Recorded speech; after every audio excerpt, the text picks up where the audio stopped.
ನಮಸ್ತೆ ಫ್ರೆಂಡ್ಸ್, ಈ ಒಂದು ಎಪಿಸೋಡ್ನಲ್ಲಿ ನಾವು ಇತ್ತೀಚೆಗೆ ನಡೆದಂಥ ಕಮರ್ಷಿಯಲ್ ಟ್ಯಾಕ್ಸ್ ಇನ್ಸ್ಪೆಕ್ಟರ್ ಈ ಒಂದು ಪರೀಕ್ಷೆಯಲ್ಲಿ ಭೂಗೋಳಶಾಸ್ತ್ರಕ್ಕೆ ಸಂಬಂಧಪಟ್ಟಂತೆ ಸುಮಾರು 20 ಪ್ರಶ್ನೆಗಳನ್ನ ಕೇಳಲಾಗಿದ್ದು, ಅದರಲ್ಲಿ ಸಮಗ್ರ ಭೂಗೋಳಶಾಸ್ತ್ರ ಪುಸ್ತಕದಿಂದ ಮತ್ತು ಅಟ್ಲಾಸ್ ಪುಸ್ತಕದಿಂದ ಸುಮಾರು 19 ಪ್ರಶ್ನೆಗಳಿಗೆ ಮಾಹಿತಿ ಲಭ್ಯವಿದೆ. ಸೊ ಅದರ ಒಂದು ವಿವರಣೆಯನ್ನು ನೋಡ್ತಾ ಹೋಗೋಣ. ಸೊ ನಾನು ತರುಣ್ ಕುಮಾರ್ ಆರ್, ಸಮಗ್ರ ಭೂಗೋಳಶಾಸ್ತ್ರ ಮತ್ತು ಭೂಗೋಳ ಅಟ್ಲಾಸ್ ಪುಸ್ತಕದ ಲೇಖಕ.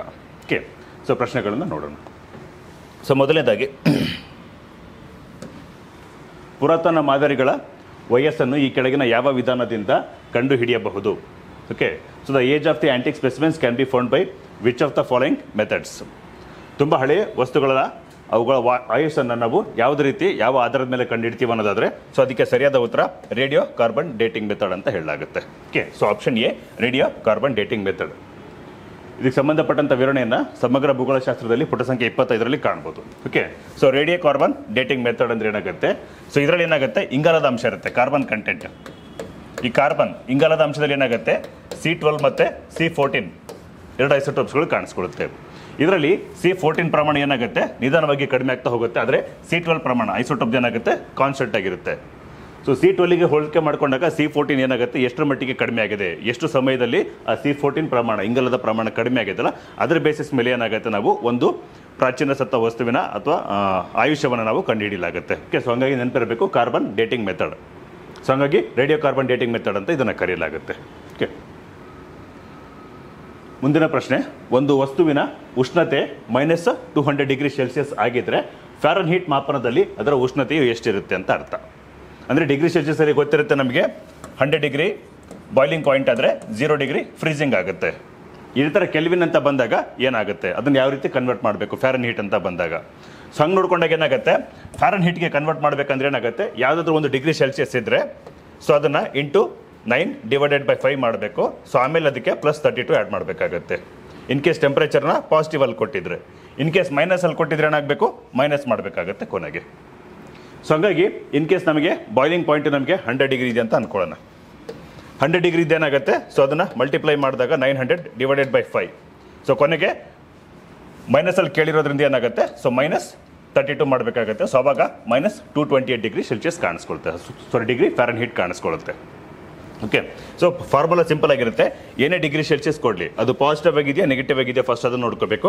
ಆಮೇಲೆ ಅದನ್ನು ಇಂಟು 9 ಮಾಡಿ /5 ಮಾಡಿ, ಸೊ +32 ಆ್ಯಡ್ ಮಾಡಬೇಕು. ಪ್ಲಸ್ ಇದ್ದರೆ ಟೆಂಪ್ರೇಚರು ಪಾಸಿಟಿವಲ್ಲಿ ಕೊಟ್ಟಿದ್ರೆ +32 ಆ್ಯಡ್ ಮಾಡಬೇಕಾಗುತ್ತೆ. ಇನ್ ಕೇಸ್ ಮೈನಸಲ್ಲಿ ಕೊಟ್ಟಿದ್ರೆ ಮೈನಸಲ್ಲಿ ಮಾಡಬೇಕಾಗುತ್ತೆ. ಸೊ ಹಂಗಾಗಿ -200 ಇರೋದ್ರಿಂದ ಏನಾಗುತ್ತೆ, -200 ಇಂಟು 9 /5 ಮಾಡಿ -32 ಮಾಡಿದಾಗ ಏನಾಗುತ್ತೆ, -228 ಡಿಗ್ರಿ ಸೆಲ್ಸಿಯಸ್ ಕಾಣಿಸ್ಕೊಳ್ಳುತ್ತೆ. ಓಕೆ, ಸೊ ಇದಕ್ಕೆ ಸರಿಯಾದ ಆಪ್ಷನ್ -228. ಓಕೆ,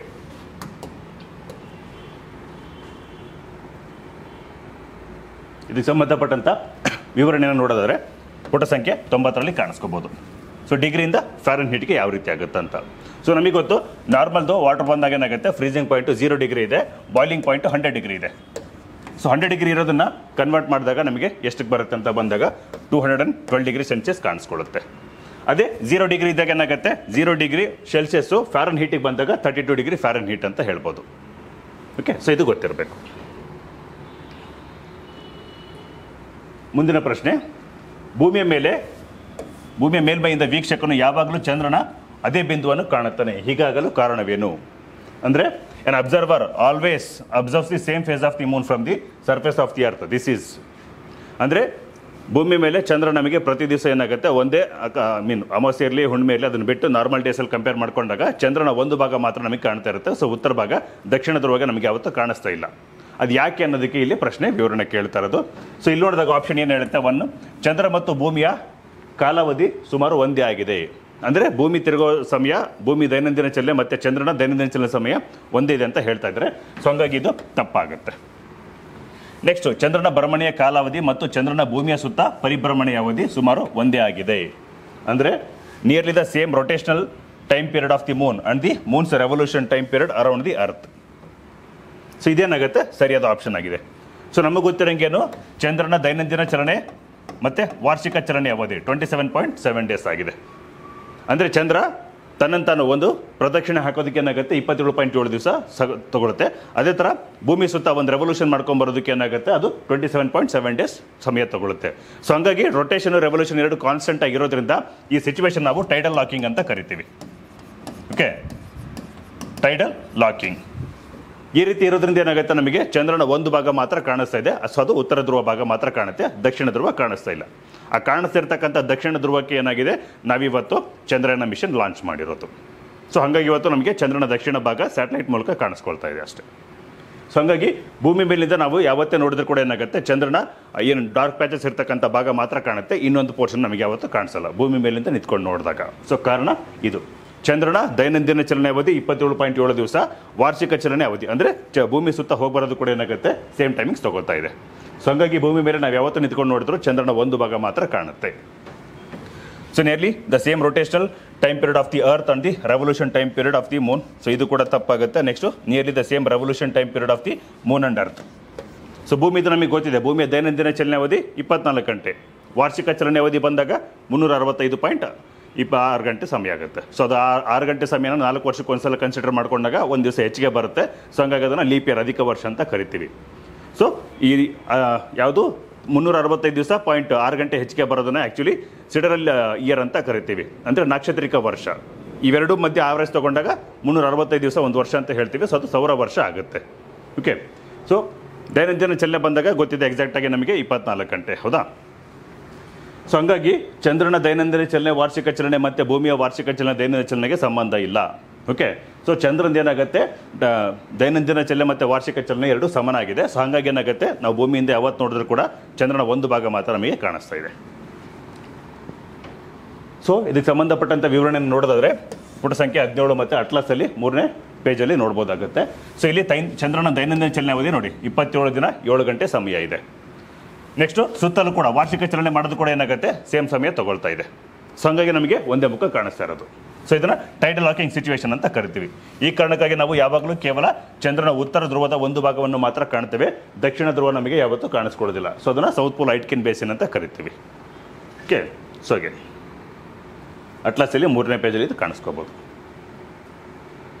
ನೆಕ್ಸ್ಟ್ ಮುಂದಿನ ಪ್ರಶ್ನೆ, ಭಾರತದಲ್ಲಿ ಅತ್ಯಧಿಕ ವಿದ್ಯುತ್ ಉತ್ಪಾದನಾ ಸಾಮರ್ಥ್ಯ ಹೊಂದಿರುವ ಪರಮಾಣು ಸ್ಥಾವರ ಇರುವ ಸ್ಥಳ ಯಾವುದು ಅಂತ. ಸೊ ಇವೆಲ್ಲ ಅಟಾಮಿಕ್ ಎನರ್ಜಿ ಸ್ಟೇಷನ್ಸ್, ಪ್ಲಾಂಟ್ಸ್ಗಳಿದೆ. ಸೊ ಇದರಲ್ಲಿ ಹೈಯೆಸ್ಟ್ ಯಾವುದು ಅಟಾಮಿಕ್ ಎನರ್ಜಿ ಪ್ರೊಡ್ಯೂಸ್ ಮಾಡ್ತಕ್ಕಂಥ ಪ್ಲಾಂಟು?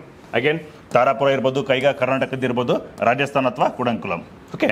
ಸೊ ಇದರಲ್ಲಿ the nuclear power plant with highest power production capacity in India is located at. So option ಇದಕ್ಕೆ ಕುಡಂಕುಲಂ ಸರಿಯಾಗಿದೆ. Okay. So Kudankulam is the correct option.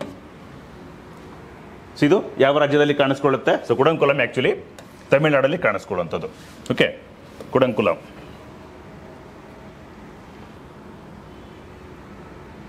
ಕುಡಂಕುಲಂ ಇದು atomic power station ಏನಾಗುತ್ತೆ, ಇದು ತಮಿಳುನಾಡಲ್ಲಿ ಕಾಣಿಸ್ಕೊಳ್ಳುತ್ತೆ.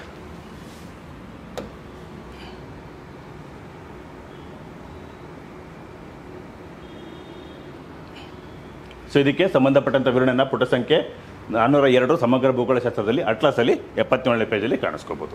Okay. Okay. ಮುಂದಿನ ಪ್ರಶ್ನೆ, ಭಾರತಕ್ಕೆ 3ನೇ ಅತಿ ದೊಡ್ಡ ಕಲ್ಲಿದ್ದಲು ಪೂರೈಕೆದಾರನಾಗಿ ಹೊರಹೊಮ್ಮಿದ ರಾಷ್ಟ್ರ. ಓಕೆ. ಸೊ 2022ನೇ ವರ್ಷ ತಗೊಂಡಾಗ ಏನಾಗುತ್ತೆ, ನಮಗೆ 23ರಲ್ಲಿ ಮಾಹಿತಿ ಸಿಗುತ್ತೆ. ಸೊ ಹಂಗಾಗಿ 2023ರಲ್ಲಿ ನಮಗೆ ಕಲ್ಲಿದ್ದಲು ಪೂರೈಕೆ ಮಾಡ್ತಕ್ಕಂಥ ದೇಶಗಳು ಯಾವುದು, ಅದರಲ್ಲಿ 3ನೇ ಸ್ಥಾನದಲ್ಲಿ ಯಾವುದಿದೆ ಅಂತ ಕೇಳ್ತಾ ಇದ್ದಾರೆ. ಸೊ ಹಂಗಾಗಿ ಆಪ್ಷನ್ಸ್ ನೋಡೋದಾದ್ರೆ ಇಂಗ್ಲೆಂಡ್ ಇದೆ, America, China, Russia. Okay. The third largest supplier of the coal to India is among the states ತಗೊಂಡಾಗ ಇಂಗ್ಲೆಂಡ್, ಅಮೆರಿಕ, ಚೀನಾ, ರಷ್ಯಾ ಇದೆ. ಸೊ ಇದಕ್ಕೆ correct option Russia. Okay. So Russia is the third largest supplier of the coal to India. So coal ಅಂತ ಬಂದಾಗ ಗೊತ್ತಿರಬೇಕು, ಇದರಲ್ಲಿ ಏನಾಗುತ್ತೆ 4 varieties ಕಾಣಿಸ್ಕೊಳ್ಳುತ್ತೆ. Okay. So coal ಬಂದಾಗ ಇಲ್ಲಿ anthracite, bituminous, lignite and peat, ಇವು 4 ನಮಗೆ ಏನಾಗುತ್ತೆ ಕೋಲ್ ವೆರೈಟೀಸ್ ಕಾಣಿಸ್ಕೊಳ್ಳೋದು. ಓಕೆ. ನಮ್ಮ ಇಂಡಿಯಾದಲ್ಲಿ ಇರ್ತಕ್ಕಂಥ ಕೋಲ್ ಅಂತ ಬಂದಾಗ ಏನಾಗುತ್ತೆ, ಇದು 2 ಕ್ಯಾಟಗರಿಗೆ ಸೇರ್ಕೊಂಡಿರೋದು, ಗೋಂಡ್ವಾನ ಕೋಲು ಮತ್ತು ಇನ್ನೊಂದು ಟೆರಿಷರಿ ಏರಿಯಾದಲ್ಲಿ ಇರ್ತಕ್ಕಂಥ ಕೋಲು, ಟೆರಿಷರಿ ರಿಸರ್ವ್ಸ್ ಅಂತ ಕರಿತೀವಿ. ಸೊ ಗೋಂಡ್ವಾನ ಕೋಲ್ ಏನಾಗುತ್ತೆ, ತುಂಬ ಪ್ರಾಚೀನವಾದಂಥ ಕೋಲು, ಕಲ್ಲಿದ್ದಲು. ಎಷ್ಟು ತುಂಬ ಹಳೇದಾಗಿರುತ್ತಲ್ಲ ಏನಾಗುತ್ತೆ, ಅದು ಸುಪೀರಿಯರ್ ಕ್ವಾಲಿಟಿ ಇರುತ್ತೆ. ತುಂಬ ಇತ್ತೀಚೆಗೆ ನಿರ್ಮಾಣ ಆಗಿರ್ತಕ್ಕಂಥ ಕಲ್ಲಿದ್ದಲು ಏನಾಗುತ್ತೆ, ಅದರಲ್ಲಿ ಕಳಪೆ ಗುಣಮಟ್ಟ ಇರುತ್ತೆ. ಅಂದರೆ ಏನರ್ಥ, ಇಂಗಾಲದ ಅಂಶ ತುಂಬ ಕಡಿಮೆ ಇರುತ್ತೆ, ಮಾಯ್ಶ್ಚರ್ ಕಂಟೆಂಟ್ ಏನಾಗುತ್ತೆ ತುಂಬ ಜಾಸ್ತಿ ಇರುತ್ತೆ. ಸೊ ಭಾರತದಲ್ಲಿ ಇರ್ತಕ್ಕಂಥ ತುಂಬ ಪ್ರಾಚೀನ ಕಲ್ಲಿದ್ದಲು ನಾವು ಗೋಂಡ್ವಾನ ಯುಗದ ಕಲ್ಲಿದ್ದಲು ಅಂತ ಕರಿತೀವಿ. ಇದು ಭಾರತದಲ್ಲಿ ಏನಾಗುತ್ತೆ ನಮಗೆ ಕಡಿಮೆ ಪ್ರಮಾಣದಲ್ಲಿದೆ. ಸೊ ಹಂಗಾಗಿ ನಾವು ಕಲ್ಲಿದ್ದಲನ್ನು ಹೆಚ್ಚಿನ ಪ್ರಮಾಣದಲ್ಲಿ ಬೇರೆ ದೇಶಗಳಿಂದ ಇಂಪೋರ್ಟ್ ಮಾಡ್ಕೊತೀವಿ. ಸೊ ಆ ಥರ ಬಂದಾಗ ರಷ್ಯಾ ನಮಗೆ third largest supplier. Okay. So ಟೆರ್ಸರಿಯಲ್ಲಿ ಇರ್ತಕ್ಕಂಥ ಇತ್ತೀಚೆಗೆ ನಿರ್ಮಾಣ ಆಗಿರ್ತಕ್ಕಂಥ ಕಲ್ಲಿದ್ದಲು ಏನಾಗುತ್ತೆ ನಮ್ಮಲ್ಲಿ ಸ್ವಲ್ಪ ಜಾಸ್ತಿನೇ ಇದೆ. ಸೊ ಬಟ್ ಅದು ಕ್ವಾಲಿಟಿ ಕಡಿಮೆ ಇರೋದ್ರಿಂದ ಜಾಸ್ತಿ ಬಳಸೋಕ್ಕಾಗೋದಿಲ್ಲ. ಯಾಕೆಂದರೆ ಜಾಸ್ತಿ ನಾವು ಥರ್ಮಲ್ ಪವರ್ ಸ್ಟೇಷನ್ಸ್ಗೆ ಕಲ್ಲಿದ್ದಲನ್ನ ಬಳಸ್ತಾ ಇದ್ದೀವಿ. ಎಷ್ಟು ನಾವು ಕಲ್ಲಿದ್ದಲನ್ನ ಜಾಸ್ತಿ ಸುಡ್ತೀವಲ್ಲ ಏನಾಗುತ್ತೆ ಅದರಿಂದ ಇಂಗಾಲದ ಡೈಆಕ್ಸೈಡ್ ಜಾಸ್ತಿ ರಿಲೀಸ್ ಆಗುತ್ತೆ. ಸೊ ಅದು ಗ್ರೀನ್ ಹೌಸ್ ಗ್ಯಾಸ್ ಆಗಿ ಆ್ಯಕ್ಟ್ ಮಾಡುತ್ತೆ.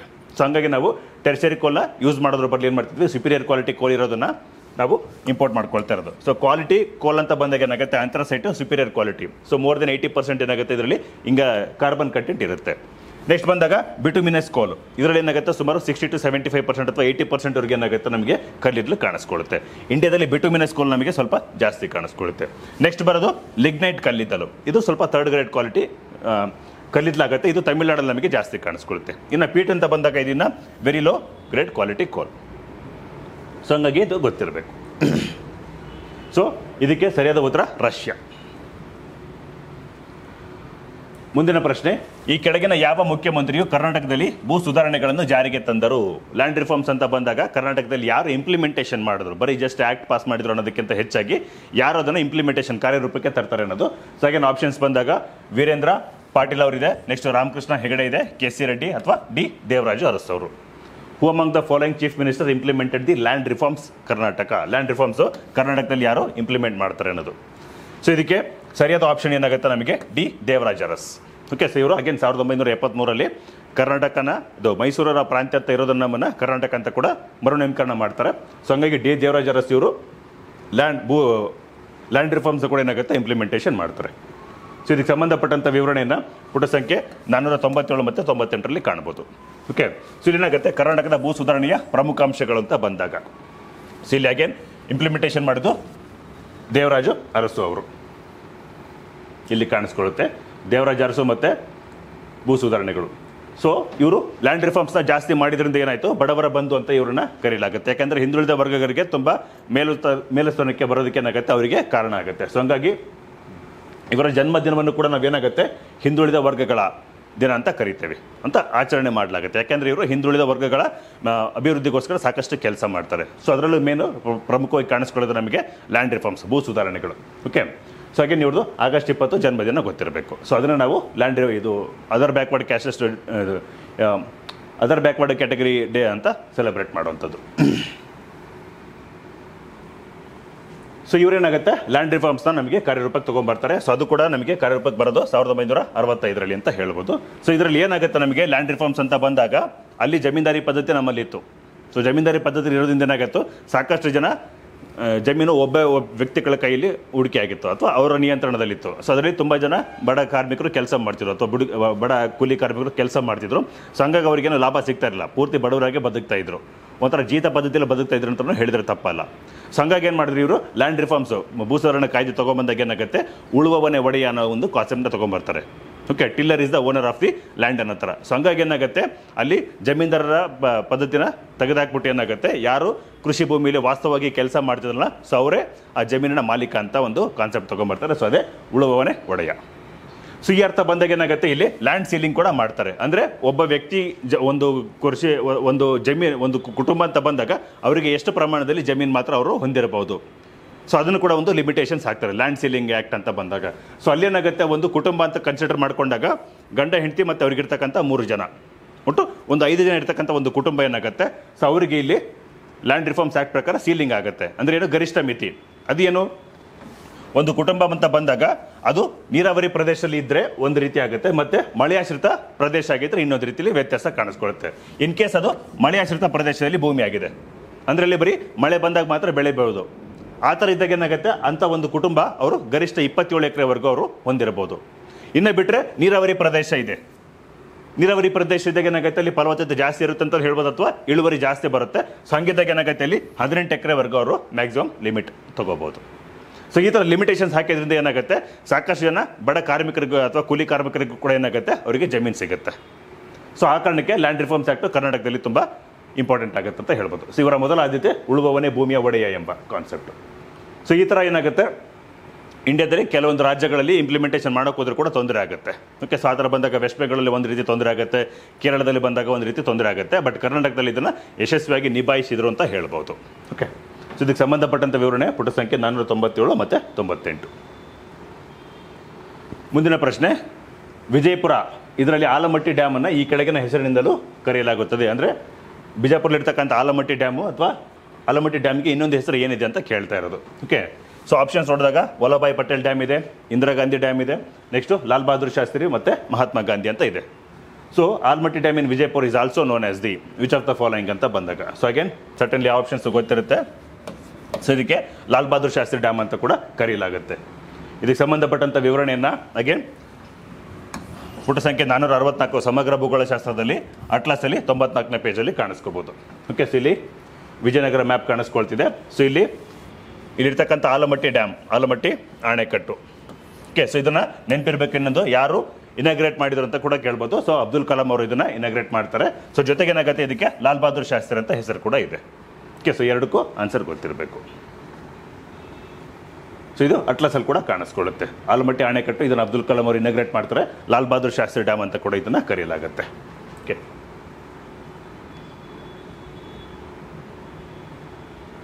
ಓಕೆ, ಮುಂದಿನ ಪ್ರಶ್ನೆ ಮ್ಯಾಥ್ಸ್ ಆಫ್ ಫಾಲೋಯಿಂಗಲ್ಲಿ ಕೇಳ್ತಾ ಇರೋದು.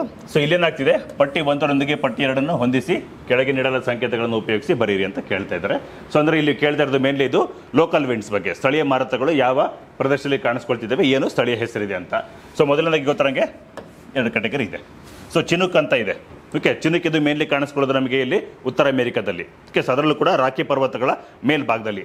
ಈ ರಾಕಿ ಪರ್ವತಗಳ ಮೇಲ್ಭಾಗದಲ್ಲಿ ಬೀಸ್ತಕ್ಕಂಥ ಈ ಚಿನುಕ್ ಮಾರುತ ಏನು ಮಾಡುತ್ತೆ, ಈ ರಾಕಿ ಪರ್ವತಗಳ ಮೇಲ್ಗಡೆ ಇರ್ತಕ್ಕಂಥ ಹಿಮವನ್ನು ಪೂರ್ತಿ ಕರಗಿಸ್ಬಿಡುತ್ತೆ. ಆ ಹಿಮನ ಕರಗಿಸೋದ್ರಿಂದ ಏನಾಗುತ್ತೆ, ಈ ಚಿನುಕನ್ನು ಹಿಮಭಕ್ಷಕ, ಸ್ನೋ ಈಟರ್ ಅಂತ ಕೂಡ ಕರೀಲಾಗುತ್ತೆ.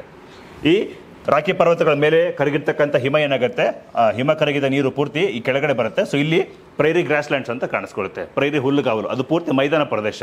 ಯಾವಾಗ ಈ ಹಿಮ ಕರಗಿದ ನೀರು ಇಲ್ಲಿಗೆ ಬಂದು ಸೇರ್ಕೊಳ್ಳುತ್ತಲ್ಲ, ಅದೇನು ಮಾಡುತ್ತೆ, ಸ್ವಾಭಾವಿಕವಾಗಿ ಇರಿಗೇಷನ್ ಫೆಸಿಲಿಟಿ ಕ್ರಿಯೇಟ್ ಮಾಡಿಕೊಡುತ್ತೆ. ಮೋರೋವರ್ ಇದೇನಾಗುತ್ತೆ, ಟೆಂಪರೇಟ್ ಏರಿಯಾ, ಸಮಶೀತೋಷ್ಣ ವಲಯದಲ್ಲಿ. ಸೊ ಹಂಗಾಗಿ ಏನಾಗುತ್ತೆ, ಗೋಧಿ ಉತ್ಪಾದನೆಗೆ ಈ ಪ್ರೈರಿ ಹುಲ್ಲುಗಾವಲು ತುಂಬ ಸೂಕ್ತ. ಸೊ ಆ ಕಾರಣಕ್ಕೆ ಇದನ್ನು ನಾವೇನಂತ ಕರಿತೀವಿ, wheat basket of the world. ಪ್ರಪಂಚದ ಗೋಧಿಯ ಕಣಜ ಅಂದರೆ ಉತ್ತರ ಅಮೆರಿಕದಲ್ಲಿ ಇರ್ತಕ್ಕಂಥ ಪ್ರೈರಿ ಹುಲ್ಲುಗಾವಲು. ಓಕೆ, ಸೊ ಆ ಭಾಗದಲ್ಲಿ ಇದು ಚಿನುಕ್ ಹಿಮ, ಇದು ಉಷ್ಣ ಮಾರುತ ಬೀಸುತ್ತೆ. ಸೊ ಹಂಗಾಗಿ ಚಿನುಕಿಗೆ USA ಕರೆಕ್ಟ್ ಆಗಿದೆ. ಸೊ ಎಗೆ 1 ಕರೆಕ್ಟ್ ಆಗಿದೆ. ಎಗೆ 1 ಕರೆಕ್ಟ್ ಆಗಿರೋದು ಯಾವುದಿದೆ, ಇದು 1ರಲ್ಲೇ ಇರೋದು. ಹೌದಾ, ಎಗೆ 1 ಕರೆಕ್ಟ್ ಆಗಿರೋದು ಇದು 1ರಲ್ಲೇ ಇದೆ. ಸೊ ಬೇರೆ ಯಾವುದರಲ್ಲಿ ಇಲ್ಲ. ಸೊ ಹಂಗಾಗಿ ಎಲಿಮಿನೇಷನ್ ಟೆಕ್ನಿಕಲ್ ಕೂಡ ನೀವು ಇದನ್ನು ಆನ್ಸರ್ ಮಾಡ್ಬೋದು. ಇನ್ ಕೇಸ್ ನೆಕ್ಸ್ಟ್ ಬೇರೆ ನೋಡೋದಾದರೆ, ಸೊ ಸಿರುಕು ಅಂತ ಇದೆ. ಸಿರುಕು ಏನಾಗುತ್ತೆ, ಇದು ಆಫ್ರಿಕಾದಲ್ಲಿ ಕಾಣಿಸ್ಕೊಳ್ಳೋದು. ಓಕೆ, ಸೊ ಹಂಗಾಗಿ ಬಿಗೆ 4 ಇದೆ. ನೆಕ್ಸ್ಟ್ ಇನ್ನ ಕ್ಲಾರಿಟಿ ತಗೋಬೇಕಾದ್ರೆ ಸಿ ಇದೆ. ಸಿ ಅಂದರೆ ಬ್ರಿಕ್ ಫೀಲ್ಡರ್, ಇದರಲ್ಲಿ ಕಾಣಿಸ್ಕೊಳ್ಳೋದು. ಇದೇನಾಗುತ್ತೆ, ಆಸ್ಟ್ರೇಲಿಯಾದಲ್ಲಿ ಕಾಣಿಸ್ಕೊಳ್ಳುತ್ತೆ. ಸೊ ಹಂಗಾಗಿ C2 ಇದೆ. Next finally D3. ಸೊ ಮಿಸ್ರಲ್ಲಿ ಏನಾಗುತ್ತೆ, ಇದು ಯುರೋಪ್ ಭಾಗದಲ್ಲಿ ಕಾಣಿಸ್ಕೊಳ್ಳುವಂಥದ್ದು. ಸೊ ಹಂಗಾಗಿ ಆಪ್ಷನ್ 1 ಇದಕ್ಕೆ ಸರಿಯಾಗಿದೆ. So option 1 is the correct one. Okay, chinook ಆಸ್ಟ್ರೇಲಿಯಾದಲ್ಲಿ ಕಾಣಿಸ್ಕೊಳ್ಳುತ್ತೆ, ಸಿರೋಕೋ ಆಫ್ರಿಕಾದಲ್ಲಿ ಕಾಣಿಸ್ಕೊಳ್ಳುತ್ತೆ, brickfielder Australia, mistral Europe. Okay, so option 1 is the correct one. ಇದಕ್ಕೆ ಸಂಬಂಧಪಟ್ಟಂಥ ವಿವರಣೆಯನ್ನು ನೋಡೋದಾದರೆ,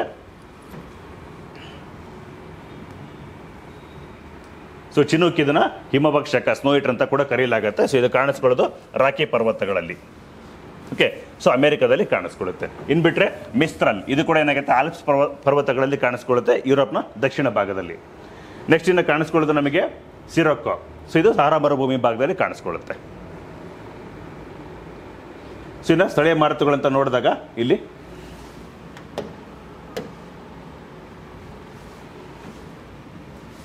ಸೊ ಚಿನುಕ್ ಹಿಮಭಕ್ಷಕ ಉತ್ತರ ಅಮೆರಿಕದಲ್ಲಿ ಕಾಣಿಸ್ಕೊಳ್ಳುತ್ತೆ. ಸಿರೊಕ್ಕೋ ಈ ಭಾಗದಲ್ಲಿ ಕಾಣಿಸ್ಕೊಳ್ತಿದೆ. ಇನ್ನು ನೆಕ್ಸ್ಟ್ ಮಿಸ್ತ್ರಲ್ ಈ ಭಾಗದಲ್ಲಿ ಕಾಣಿಸ್ಕೊಳ್ತಿದೆ. ಇನ್ನು ಸದರ್ಲಿ ಬಸ್ಟರ್ ಆಸ್ಟ್ರೇಲಿಯಾದ ದಕ್ಷಿಣ ಭಾಗದಲ್ಲಿ ಕಾಣಿಸ್ಕೊಳ್ತಿದೆ. ಓಕೆ, ಸೊ ಇವೆಲ್ಲ ಸ್ಥಳೀಯ ಮಾರುತಗಳು. ಇನ್ನು ಕಂಪ್ಲೀಟ್ ಲಿಸ್ಟು ಸೊ ಪುಟ ಸಂಖ್ಯೆ 103, 104 ಕಾಣಿಸ್ಕೋಬಹುದು. ಅಟ್ಲಾಸಲ್ಲಿ 22ನೇ ಪೇಜಲ್ಲಿ ಇದ್ರ ಬಗ್ಗೆ ಮಾಹಿತಿ ಇದೆ. ಓಕೆ, ಸೊ ಮುಂದಿನ ಪ್ರಶ್ನೆ, ಕೆಳಗಿನಗಳಲ್ಲಿ ಯಾವುದು ಅಂತರಾಗ್ನಿ ಅಗ್ನಿಶಿಲೆಯಲ್ಲ ಅಂತ ಕೇಳ್ತಾ ಇರೋದು. Okay, which of the following is not an intrusive type of igneous rock. Okay, so ಇಲ್ಲಿ ಆಪ್ಷನ್ಸ್ ನೋಡೋದಾಗ ಬೆಸಾಲ್ಟ್ ಅಗ್ನಿಶಿಲೆ ಇದೆ, ಪ್ಲೂಟಾನಿಕ್ ಅಗ್ನಿಶಿಲೆ, ಲ್ಯಾಕೋಲಿತ್ತು, ಬ್ಯಾಥೋಲಿತ್. ಸೊ ಈ ಥರ 4 ಆಪ್ಷನ್ಸಲ್ಲಿ ಕೇಳ್ತಾ ಇರೋದು. ಸೊ ಬೇಸಿಕಲಿ ನೋಡೋದೇನಾಗಿರುತ್ತೆ, study about rocks is called petrology ಅಂತ ಹೇಳ್ತೀವಿ. ಹೌದಾ, ಶಿಲೆಗಳಿಗೆ ಮೂಲ ಕಾರಣ ಏನು ಅಥವಾ ಮೂಲ ಯಾವುದು ಅಂದರೆ ಹಾಗೆ ಜ್ವಾಲಾಮುಖಿ ಸ್ಫೋಟದಾಗ ಬರ್ತಕ್ಕಂಥ ಲಾವರಸ. ಈ ಲಾವರಸ ಏನಾಗುತ್ತೆ, ಭೂಮಿಯ ಕೆಳಭಾಗದಲ್ಲಿರೋದು ಅಥವಾ ಇಂಟೆನ್ಸಿಟಿ ಅತಿ ಹೆಚ್ಚು ಒತ್ತಡ ಜಾಸ್ತಿದಾಗ ಏನಾಗುತ್ತೆ, ಲಾವರಸ ಭೂಮಿಯ ಮೇಲ್ಗಡೆ ಕೂಡ ಬರುತ್ತೆ. ಜ್ವಾಲಾಮುಖಿ ಸ್ಫೋಟದಾಗ ಯಾವಾಗ ಈ ಲಾವರಸ ಭೂಮಿಯ ಕೆಳಭಾಗದಲ್ಲಿ 180 ಡಿಗ್ರಿ ಸೆಲ್ಸಿಯಸ್ ನಲ್ಲಿ ಇರುತ್ತೆ, ಭೂಮಿಯ ಕೆಳಭಾಗದಲ್ಲಿ ತಂಪಾಗಿ ಗಟ್ಟಿಯಾಗಿ ಉಂಟಾಗುತ್ತಲ್ಲ ಶಿಲೆಗಳನ್ನ ಅವು ನಾವು ಇಂಟ್ರೂಸಿವ್ ಇಗ್ನಿಯಸ್ ರಾಕ್ಸ್ ಅಂತ ಕರೀಲಾಗುತ್ತೆ. ಓಕೆ, ಅಂತಃಸರಣ ಅಗ್ನಿಶಿಲೆ. ಅಂತಃಸರಣ ಅಗ್ನಿಶಿಲೆ ಭೂಮಿಯ ಒಳಭಾಗದಲ್ಲಿ ಇರ್ತಕ್ಕಂಥ ಶಿಲೆಗಳನ್ನ ಇಂಟ್ರೂಸಿವ್ ಅಂತ ಕೂಡ ಕರಿತೀವಿ. ಹಾಗೆ ನೀವನ್ನ ಪ್ಲೂಟಾನಿಕ್ ಶಿಲೆಗಳಂತ ಕೂಡ ಕರೀಲಾಗುತ್ತೆ. ಪ್ಲೂಟಾನಿಕ್ ಇಗ್ನಿಯಸ್ ರಾಕ್ಸ್ ಅಂತ ಕರಿತೀವಿ. ಯಾವುದು ಭೂಮಿಯ ಮೇಲ್ಗಡೆ ಬರುತ್ತಲ್ಲ ಸೊ ಅವನ್ನ ನಾವು ಎಕ್ಸ್ಟ್ರೂಸಿವ್ ರಾಕ್ಸ್ ಅಂತ ಕರೆಯೋದು. ಎಕ್ಸ್ಟ್ರೂಸಿವ್ ಬಹಿರ್ಜನಿತ ಶಿಲೆಗಳು, ಬಹಿರ್ಜನಿತ ಅಗ್ನಿಶಿಲೆಗಳು. ಸೊ ಈ ಮೇಲ್ಗಡೆ ಕಾಣಿಸ್ತಕ್ಕಂಥ ಶಿಲೆಗಳು ಅಗ್ನಿಶಿಲೆಗಳಾಗುತ್ತೆ. ಅಗೇನ್ ಫಸ್ಟ್ ಕಾಣಿಸ್ಕೊಳ್ಳೋದು ನಮಗೆ ಇಗ್ನಿಯಸ್ ರಾಕ್ಸ್ ಆಗಿರೋದ್ರಿಂದ ಇವನ್ನ ಪ್ರೈಮರಿ ರಾಕ್ಸ್ ಅಂತ ಕರಿತೀವಿ. ಹಾಗೆ ನೀವು ಕೂಡ ಏನಾಗುತ್ತೆ, ಮಳೆ ಇರ್ಬೋದು, ಗಾಳಿ ಬೀಸೋದಿರ್ಬೋದು, ಹರಿಯ ನದಿಗಳಿರ್ಬೋದು, ಮಾರುತಗಳು ಬೀಸೋದ್ರಿಂದ ಏನಾಗುತ್ತೆ, ಇವು ಒಡೆದು ಪುಡಿಯಾದಾಗ ಸಾವು ನಾವು ಸೆಡಿಮೆಂಟರಿ ರಾಕ್ಸ್ ಅಂತ ಕರಿತೀವಿ. ಈ ಸೆಡಿಮೆಂಟರಿ ರಾಕ್ಸ್ ಏನಾಗುತ್ತೆ, ಅತಿ ಹೆಚ್ಚು ಒತ್ತಡ ಬಂದಾಗ ಮೆಟಮಾರ್ಫಿಕ್ ರೂಪಾಂತರ ಶಿಲೆಗಳಾಗಿ ಬದಲಾಗುತ್ತೆ. ಸೆಡಿಮೆಂಟರಿ ರಾಕ್ಸ್ ನಮಗೆ ಮೆಟಮಾರ್ಫಿಕ್ ಆಗ್ಬೋದು, ಅಂದರೆ ಪದರ ಶಿಲೆಗಳು ಕೂಡ ರೂಪಾಂತರ ಶಿಲೆ ಆಗ್ಬೋದು, ಅಥವಾ ಭೂಮಿಯ ಒಳಭಾಗದಲ್ಲಿ ಇರ್ತಕ್ಕಂಥ ಈ ಅಗ್ನಿ ಶಿಲೆಗಳು ಕೂಡ ಏನಾಗುತ್ತೆ, ಅತಿ ಹೆಚ್ಚು ಒತ್ತಡ ಮತ್ತೆ ಉಷ್ಣಾಂಶ ಕೆಳಗಡೆ ಇರ್ತಕ್ಕಂಥ ಶಿಲಾಪಾಕ ವಲಯ ಮ್ಯಾಗ್ಮಾ ಚೇಂಬರ್ ಬಂದಾಗ ಏನಾಗುತ್ತೆ, ಇವು ಕೂಡ ನಮಗೆ ರೂಪಾಂತರ ಶಿಲೆಗಳಾಗಿ ಬದಲಾಗುತ್ತೆ. ಓಕೆ, ಸೊ ಇಲ್ಲಿ ಕೇಳ್ತಾ ಇರೋದು ಯಾವುದು ಅಂತ ಅಗ್ನಿಶಿಲೆಗಳು ಅಂತ ಬಂದಾಗ ಏನಾಗುತ್ತೆ, ಇಲ್ಲಿ ಇಂಟ್ರೂಸಿವ್ ಮತ್ತು ಎಕ್ಸ್ಟ್ರೂಸಿವ್ ಅಂತ ಎರಡು ಕಂಪ್ಲೀಟ್ ಆಗಿ ಡಿಸ್ಕಷನ್ ಆಯಿತು. ಇಂಟ್ರೂಸಿವ್, ಎಕ್ಸ್ಟ್ರೂಸಿವ್. ಸೊ ಇವು ಅಂತಃಸರಣ ಅಗ್ನಿಶಿಲೆಗಳು, ಇವು ಬಹಿಸರಣ ಅಗ್ನಿಶಿಲೆಗಳು. ಅಂತಃಸರಣ ಅಗ್ನಿಶಿಲೆಗಳನ್ನು ಪ್ಲೂಟಾನಿಕ್ ರಾಕ್ಸ್ ಅಂತ ಕೂಡ ಕರೆಯಲಾಗುತ್ತೆ. ಸೊ ಅದರಲ್ಲಿ ಅಗೇನ್ ಬ್ಯಾಥೋಲಿತ್ ಕೂಡ ಕಾಣಿಸ್ಕೊಳ್ಳುತ್ತೆ, ಲ್ಯಾಕೋಲಿತ್ತು, ಲ್ಯಾಪೋಲಿತ್ತು, ಫ್ಯಾಕೋಲಿತ್ತು, ಇವೆಲ್ಲ ಏನಾಗುತ್ತೆ ಅಂತಃಸರಣ ಅಗ್ನಿಶಿಲೆಗಳಿಗೆ ಇಂಟ್ರೂಸಿವ್ ಇಗ್ನಿಯಸ್ ರಾಕ್ಸ್ಗೆ ಎಕ್ಸಾಂಪಲ್ ಆಗುತ್ತೆ. ಇಲ್ಲಿ ನೋಡ್ಕೊಂಡಾಗ ಕೇಳ್ತಾ ಇರೋದು ಬಹಿಸರಣ ಅಗ್ನಿಶಿಲೆ ಯಾವುದು ಇಂಟ್ರೂಸಿವ್ ರಾಕ್ ಅಲ್ಲ ಅಂತ. ಸೊ ಹಂಗಾಗಿ ಏನಾಗುತ್ತೆ basalt, basalt it is exclusive example for the ನಮಗೇನಾಗುತ್ತೆ ಬಹಿಸರಣ ಅಗ್ನಿಶಿಲೆಯಾಗಿ ಕಾಣಿಸ್ಕೊಳ್ಳುತ್ತೆ. ಓಕೆ,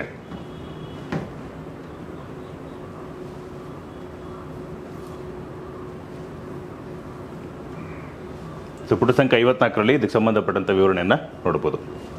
ಸೊ ಮುಂದಿನ ಪ್ರಶ್ನೆ ಮ್ಯಾಥ್ಸ್ ಆಫ್ ಫಾಲೋಯಿಂಗಲ್ಲಿ ಕೇಳ್ತಾ ಇರೋದು. ಓಕೆ, ಸೊ ಒಂದು ಕಡೆ ಏನಾಗುತ್ತೆ ಸೆಡಿಮೆಂಟರಿ ರಾಕ್ಸ್ ಕೊಟ್ಟಿರೋದು, ಇನ್ನೊಂದು ಕಡೆ ಬಂದಾಗ ಮೆಟಮಾರ್ಫಿಕ್ ರಾಕ್ಸು, ಒಂದು ಕಡೆ ಪದರ ಶಿಲೆಗಳು, ಇನ್ನೊಂದು ಕಡೆ ರೂಪಾಂತರ ಶಿಲೆಗಳನ್ನು ಕೊಟ್ಟಿದ್ದಾರೆ. ಸೊ ಯಾವುದಕ್ಕೆ ಯಾವುದು ಮ್ಯಾಚ್ ಆಗುತ್ತೆ ಅಂತ. ಸೊ ಈಗಲೇ ಡಿಸ್ಕಷನ್ ಮಾಡ್ದಂಗೆ ಏನಾಗುತ್ತೆ, ಇಂಟ್ರೂಸಿವ್ ರಾಕ್ಸ್ ಕೂಡ ಇಗ್ನಿಯಸ್ ರಾಕ್ಸ್ ಕೂಡ ಮೆಟಮಾರ್ಫಿಕ್ ಆಗಿ ಬದಲಾಗ್ಬೋದು, ಇಲ್ಲ ಸೆಡಿಮೆಂಟರಿ ರಾಕ್ಸ್ ಪದರ ಶಿಲೆಗಳು ಕೂಡ ರೂಪಾಂತರ ಶಿಲೆಗಳಾಗಿ ಬದಲಾಗ್ಬೋದು. ಸೊ ಇಲ್ಲಿ ಮರಳು ಶಿಲೆ ಅಂತ ಬಂದಾಗ ಏನಾಗುತ್ತೆ, ಇದು ಸೆಡಿಮೆಂಟರಿ ರಾಕು ಪದರ ಶಿಲೆಯಾಗಿ ಕಾಣಿಸ್ಕೊಳ್ಳುತ್ತೆ. ಸೊ ಇದು ಸಿಸ್ಟ್ ಆಗಿ ಕಾಣಿಸ್ಕೊಳ್ಳೋ ಚಾನ್ಸಸ್ ಇರುತ್ತೆ. ಸೊ ಇಲ್ಲಿ ಬೇಸಿಕಲ್ಲಿ ನೋಡಿದಾಗ ಕಲ್ಲಿದ್ದಲು ಕಾಣಿಸ್ತಾ ಇದೆ. ಸೊ ಕಲ್ಲಿದ್ದಲು ಇದು ಗ್ರಾಫೈಟ್, ಅತಿ ಹೆಚ್ಚು ಉಷ್ಣಾಂಶ ಇದ್ದಾಗ ಏನಾಗುತ್ತೆ ಸೆಡಿಮೆಂಟರಿ ರಾಕ್ ಇರ್ತಕ್ಕಂಥ ಕಲ್ಲಿದ್ದಲು ಇದು ವಜ್ರಾಗಿ ಕೂಡ ಬದಲಾಗ್ಬೋದು, ಇಲ್ಲ ಗ್ರಾಫೈಟ್ ಆಗಿ ಬದಲಾಗುತ್ತೆ. ಸೊ ಹಂಗಾಗಿ ಸಿಗೆ 4 ಇರೋವಂಥದ್ದು. ಸೊ ಸಿಗೆ 4 ಇರೋವಂಥದ್ದು ಯಾವ್ದು ಕಾಣಿಸ್ಕೊಳ್ತಿದೆ, ಕೇವಲ ಇದು ಒಂದೇ ಇದೆ. ನಿಮಗೆಲ್ಲ ಆಪ್ಷನ್ಸ್ ಗೊತ್ತಿಲ್ಲದಿದ್ರೂ ಪರವಾಗಿಲ್ಲ, ಕೆಲವೊಂದ್ಸಲ ಏನಾಗುತ್ತೆ ಎಲಿಮಿನೇಷನ್ ಟೆಕ್ನಿಕ್ ಅಥವಾ ಈ ಥರ ಲಾಜಿಕ್ ಬೇಸಿಸ್ ಮೇಲೂ ಆನ್ಸರ್ ಮಾಡ್ಬೋದು. ಇನ್ ಕೇಸ್ ಸಿಗೆ 4 ಬೇರೆ ಎಲ್ಲಾದರೂ ಕೊಟ್ಟಿದ್ರೆ ಏನಾಗುತ್ತೋ ಮತ್ತೆ ಕನ್ಫ್ಯೂಷನ್ ಆಗೋ ಚಾನ್ಸ್ ಇತ್ತು. ಬಟ್ ಇಲ್ಲಿ ಒಂದೇ ಇದೆ. ನೆಕ್ಸ್ಟ್ ನೋಡ್ಕೊಂಡಾಗ ಸುಣ್ಣದ ಕಲ್ಲು ಲೈಮ್ ಸ್ಟೋನ್ ಅಂತ ಕರಿತೀವಿ. ಸೊ ಇದೇನಾಗುತ್ತೆ ಮಾರ್ಬಲ್ ಅಮೃತ ಶಿಲೆಯಾಗಿ ಬದಲಾಗುತ್ತೆ. ಸುಣ್ಣದ ಕಲ್ಲು ನಮಗೆ ಅಮೃತ ಶಿಲೆಯಾಗಿ ಬದಲಾಗೋದು, ಇದನ್ನೇ ತಾಜ್ ಮಹಲ್ ಅಲ್ಲಿ ಬಳಸ್ಕೊಂಡಿರೋದು. ಓಕೆ, ಸೊ ಹಂಗಾಗಿ ಬಿಗೆ 3 ಇದೆ. ಸೊ ಬಿಗೆ 3 ಇರೋದು ಇದರಲ್ಲೇ ಇದೆ. ನೆಕ್ಸ್ಟ್ ಇನ್ನು ಎ ಮರಳು ಶಿಲೆ ಏನಾಗುತ್ತೆ ಸ್ಯಾಂಡ್ ಸ್ಟೋನು, ಇದು ಕ್ವಾರ್ಟ್ಸೈಟ್ ಆಗಿ ಬದಲಾಗುತ್ತೆ. ಓಕೆ, ಸೊ ಹಂಗಾಗಿ ಎಗೆ 2 ಇರೋವಂಥದ್ದು. ಇನ್ ಬಿಟ್ಟರೆ ಫೈನಲ್ ಏನಾಗುತ್ತೆ ಜೇಡಿ ಮಣ್ಣು, ಓಕೆ ಕ್ಲೇ ಅಂತ ಕರಿತೀವಲ್ಲ, ಇದೇನಾಗುತ್ತೆ ಶಿಸ್ತಾಗಿ ಬದಲಾಗುತ್ತೆ. ಸೊ ಹಂಗಾಗಿ D1. ಸೊ ಈ ಥರ ಏನಾಗುತ್ತೆ ಇದು ಕರೆಕ್ಟ್ ಆಪ್ಷನ್. ಕ್ಲಿಯರ್. ಇದಕ್ಕೆ ಸಂಬಂಧಪಟ್ಟಂಥ ವಿವರಣೆ ನೋಡೋದಾದರೆ ಅಗೇನ್ ಸುಣ್ಣದ ಕಲ್ಲು ಲೈಮ್ ಸ್ಟೋನ್ ಅಂತ ಏನು ಮಾಡ್ತಾರೆ ಅದು ಅಮೃತ ಶಿಲೆಯಾಗಿ ಬದಲಾಗುತ್ತೆ. ನೆಕ್ಸ್ಟು ಮರಳುಗಲ್ಲು ಸ್ಯಾಂಡ್ ಸ್ಟೋನ್ ಏನಾಗುತ್ತೆ ಅದು ಕ್ವಾರ್ಟ್ಸೈಟ್ ಆಗಿ ಬದಲಾಗುತ್ತೆ. ಸೊ ಇಲ್ಲಿ ಯಾವ ಥರ ಬೇಸಿಕಲಿ ಹಿಂಗೆ ನೆನ್ಪಿಟ್ಕೋಬೇಕು ಅಂದರೆ ಇವನ್ ಇಲ್ಲಿ ನೋಡೋದಾದ್ರೆ ಜೇಡಿ ಮಣ್ಣು ಇದು ಕೂಡ ಶಿಸ್ತಾಗಿ ಬದಲಾಗುತ್ತೆ ಅಂತ ಹೇಳ್ತಾ ಇರೋದು. ಗ್ರಾನೈಟ್ ಇದು ಅಗ್ನಿಶಿಲೆ, ಇದೇನಾಗುತ್ತೆ ರೂಪಾಂತರಗೊಂಡಾಗ ಇದನ್ನ ನೀಸ್ ಅಂತ ಕರಿತೀವಿ. ಓಕೆ, ಸೊ ಹಂಗಾಗಿ ಇಂಗ್ಲೀಷಲ್ಲಿ ಗ್ರಾನೀಸ್ ಅಂತ ಕರೀತಾರೆ ಅಜ್ಜಿಗಳಿಗೆ. ಗ್ರ್ಯಾಂಡ್ ಮದರ್ ಅನ್ಬೇಕು, ಬಟ್ ಲೋಕಲ್ ವರ್ಡಲ್ಲಿ ಗ್ರಾನೀಸ್ ಅಂತ ಕರೀತಾರೆ. ಸೊ ಹಂಗಾಗಿ ಗ್ರಾನೈಟ್ ಅದು ಕನ್ವರ್ಟ್ ಆದಾಗ ನೀಸ್ ಆಗಿ ಬದಲಾಗುತ್ತೆ. ಸೊ ಗ್ರಾನೈಟು ಇದು ಇಗ್ನಿಯಸ್ ರಾಕ್ ಮೆಟಮಾರ್ಫಿಕ್ ಆದಾಗ ನೀಸ್ ಆಗಿ ಬದಲಾಗುತ್ತೆ. ನೆಕ್ಸ್ಟ್ ಸ್ಯಾಂಡ್ ಸ್ಟೋನ್ ಮರಳು ಶಿಲೆ ಅಂತ ಕರಿತೀವಿ. ಸೊ ಇದೇನಾಗುತ್ತೆ ಇದು ಕ್ವಾರ್ಟ್ಸೈಟ್ ಆಗಿ ಬದಲಾಗುತ್ತೆ, ಕ್ವಾರ್ಟ್ಸೈಟ್ ಆಗಿ ಬದಲಾಗುತ್ತೆ. ಸೊ ಇಲ್ಲಿ 2 ವರ್ಡನ್ನ ಮಿಕ್ಸ್ ಮಾಡಿದ್ರೆ ಏನಾಗುತ್ತೆ ಸ್ಯಾಂಡ್ ಸ್ಟೋನ್ ಕ್ವಾರ್ಟ್ಸೈಟ್, ಇದನ್ನ ಸ್ಯಾಂಡ್ ಸೈಟ್ ಅಂತ ನೆನ್ಪಿಟ್ಕೋಬಹುದು. ಸ್ಯಾಂಡ್ ಇದೆ ಮರಳು, ಸೊ ಅದು ಸೈಟ್, ಸೊ ಆ ಥರ ನೆನ್ಪಿಟ್ಕೋಬಹುದು. ನೆಕ್ಸ್ಟ್ ಏನಾಗುತ್ತೆ ಅಗೇನ್ ಲೈಮ್ ಸ್ಟೋನ್ ಇದೆ, ಸೊ ಇದು ಮಾರ್ಬಲ್ ಆಗಿ ಬದಲಾಗುತ್ತೆ. ಓಕೆ, ನೆಕ್ಸ್ಟು ಕೋಲ್ ಇದೆ, ಇದೇನಾಗುತ್ತೆ ಗ್ರಾಫೈಟ್ ಆಗಿ ಬದಲಾಗ್ಬೋದು, ಇಲ್ಲ ಡೈಮಂಡ್ ಆಗಿ ಕೂಡ ಬದಲಾಗ್ಬೋದು. ಓಕೆ, ಸೊ ಇದೇನು ನೆನ್ಪಿಟ್ಕೋಬೋದು, ಕೋಲ್ ಅಂದರೆ ಡೈಮಂಡ್ ಅಂತ ಯೂಶಲಿ ನೆನಪಿರುತ್ತೆ, ಬಟ್ ಇದು ಗ್ರಾಫೈಟ್ ಆಗುತ್ತೆ ಅನ್ನೋದು ಕನ್ಫ್ಯೂಷನ್ ಬರ್ಬೋದು. ಸೊ ಹಂಗಾಗಿ ಕೋಲು ಫೈಟ್ ಅಂತ ನೆನ್ಪಿಟ್ಕೋಬೋದು. ಕೋಲ್ ತೊಗೊಂಡು ಫೈಟ್ ಆಡ್ತಾರಲ್ಲ ದೊಣ್ಣೆ ವರ್ಷ ಅಂತ, ಸೊ ಆ ಥರ ನೆನ್ಪಿಟ್ಕೋಬೇಕು. ಸೊ ಕೋಲು ಗ್ರಾಫೈಟ್. ಅತಿ ಹೆಚ್ಚು ಉಷ್ಣಾಂಶ ಇದ್ದಾಗ ಡೈಮಂಡ್ ಆಗಿ ಬದಲಾಗುತ್ತೆ, ಇಲ್ಲ ಸ್ವಲ್ಪ ಕಡಿಮೆ ಇದ್ದಾಗ ಗ್ರಾಫೈಟ್ ಆಗಿ ಬದಲಾಗುತ್ತೆ. ಸೊ ಈ ಥರ ಕೋಡ್ ವರ್ಡ್ಸ್ ಏನಾದರೂ ಮಾಡಿ ನೆನ್ಪಿಟ್ಕೊಳ್ಳಿ. ಸೊ ಇದಕ್ಕೆ ಸಂಬಂಧಪಟ್ಟಂಥ ವಿವರಣೆಯನ್ನು ಪುಟ ಸಂಖ್ಯೆ 57ರಲ್ಲಿ ಕಾಣ್ಬೋದು. ನೆಕ್ಸ್ಟ್ ಮುಂದಿನ ಪ್ರಶ್ನೆ, ಈ ಕೆಳಗಿನ ಯಾವ ಬೆಟ್ಟವು ಪೂರ್ವ ಮತ್ತು ಪಶ್ಚಿಮ ಘಟ್ಟಗಳಿಗೆ ಸಂಪರ್ಕ ಕೊಂಡಿಯಾಗಿದೆ? ಸೊ ಸಾಕಷ್ಟು ಸಲ ಕೇಳಿರ್ತಾರೆ, ಸೊ ಗೊತ್ತಿರ್ಬೋದು. ಸೊ ಅಣೆಮಲೆ ಬೆಟ್ಟಗಳಂತ ಹೇಳ್ತಿದ್ದಾರೆ. 2 ನೀಲಗಿರಿ ಬೆಟ್ಟಗಳು, ಜಾವಡಿ ಬೆಟ್ಟಗಳು ಅಥವಾ ಮೇಲಿನ ಯಾವುದು ಅಲ್ಲ ಅಂತ. Okay, which of the following hills is the connecting link between the Eastern and the Western Ghats? Okay, Anamalai hills, Nilgiri hills, Javadi hills and none of the above. So again ತುಂಬ ಕಡೆ ಕೇಳಿರೋ ಥರ ಆಪ್ಷನ್ ಗೊತ್ತಿರುತ್ತೆ, ನೀಲಗಿರಿ ಬೆಟ್ಟಗಳು. ಓಕೆ, ಸೊ ಆಪ್ಷನ್ ಹೇಳುತ್ತೆ ಪೂರ್ವ ಮತ್ತು ಪಶ್ಚಿಮ ಘಟ್ಟಗಳು ಕರ್ನಾಟಕ, ಕೇರಳ ಮತ್ತು ತಮಿಳುನಾಡಿನ ತ್ರಿವಳಿ ಸಂಗಮದಲ್ಲಿರುವ ನೀಲಗಿರಿ ಬೆಟ್ಟಗಳಲ್ಲಿ ಸಂಧಿಸುತ್ತವೆ. ನೀಲಗಿರಿ ಬೆಟ್ಟ ಅಂತ ಇದನ್ನು ಯಾಕೆ ಕರೀತಾರೆ? ಅಲ್ಲಿ ನೀಲಗಿರಿ ಮರಗಳು ಹೆಚ್ಚಾಗಿರ್ತವೆ ಅಂತ ನಾವು ಅಂದ್ಕೊಂಡಿರ್ತೀವಿ, ಅಲ್ಲ. ಓಕೆ, ನೀಲಗಿರಿ ಬೆಟ್ಟ ಅಂತ ಕರೆಯೋದಕ್ಕೆ ಅದಕ್ಕೆ ಕಾರಣ ಪ್ರಮುಖವಾಗಿದೆ. ಸೊ ಈ ಥರ ಕಾಣಿಸ್ಕೊಳ್ಳುತ್ತೆ ನೀಲಗಿರಿ ಹಿಲ್ಸು. ಸೊ ಇಲ್ಲಿ ಕಾಣ್ತಿರ್ತಕ್ಕಂಥ ಈ ನೀಲಿ ಬಣ್ಣಕ್ಕೆ ನೀಲ ಕುರಂಜಿ. ಓಕೆ, ನೀಲ ಕುರಂಜಿ.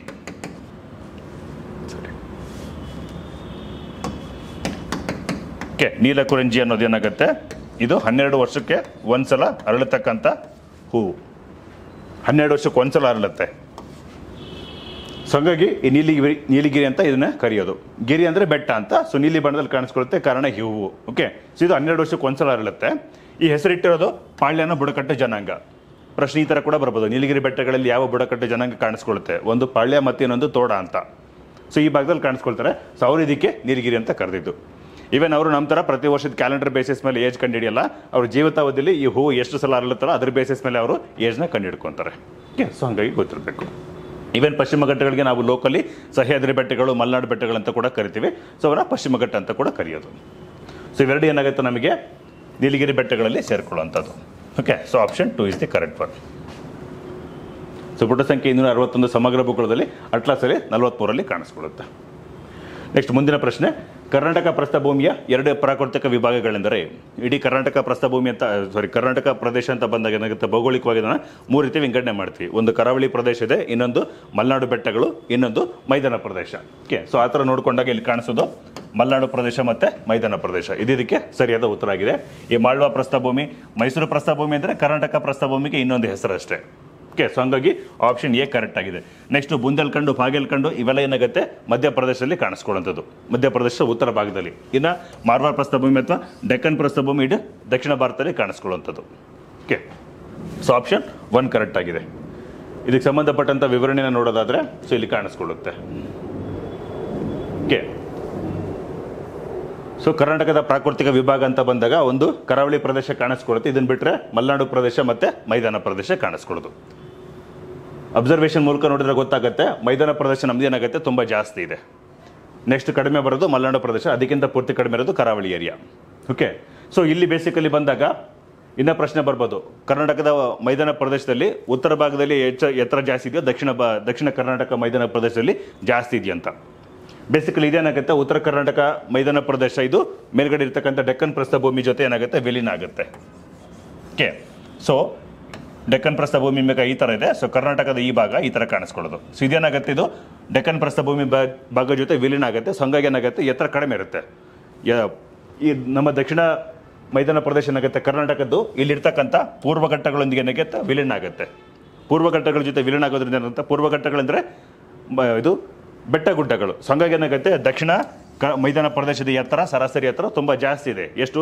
1400 ಮೀಟ್ರ್ ಎತ್ತರ. ಕೆಲವೊಂದು ಎತ್ತರವಾದ ಪ್ರದೇಶಗಳು ಕಾಣಿಸ್ಕೊಳ್ಳೋದು. ಬೇಸಿಕಲ್ಲಿ ನೋಡ್ಕೊಂಡಾಗ ಬಿಳಿಗಿರಿ ರಂಗನ ಬೆಟ್ಟ ಇರ್ಬೋದು, ಅವೆಲ್ಲ ಏನಾಗುತ್ತೆ ಎತ್ತರ ತುಂಬ ಜಾಸ್ತಿ ಇದೆ.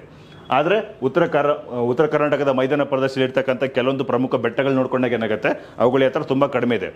ಎಕ್ಸಾಂಪಲ್ ನೋಡ್ಕೊಂಡಾಗ ಗುರುಮಿಟ್ಕಲ್ ಬೆಟ್ಟ ಇರ್ಬೋದು, ಇಳಕಲ್ ಬೆಟ್ಟ ಇರ್ಬೋದು, ನರಗುಂದ್ ಬೆಟ್ಟ ಇರ್ಬೋದು, ಇವುಗಳ ಸರಾಸರಿ ಎತ್ತರ ತೊಗೊಂಡಾಗ 750, 800 ಈ ಥರ ಮೀಟ್ರಲ್ಲಿದೆ. ಸೊ ಹಂಗಾಗಿ ದಕ್ಷಿಣ ಮೈದಾನ ಪ್ರದೇಶದ ಸರಾಸರಿ ಎತ್ತರ ಜಾಸ್ತಿ ಇದೆ, ಉತ್ತರ ಮೈದಾನ ಪ್ರದೇಶದ ಎತ್ತರ ಏನಾಗುತ್ತೆ ಸರಾಸರಿ ತುಂಬ ಕಡಿಮೆ ಇದೆ.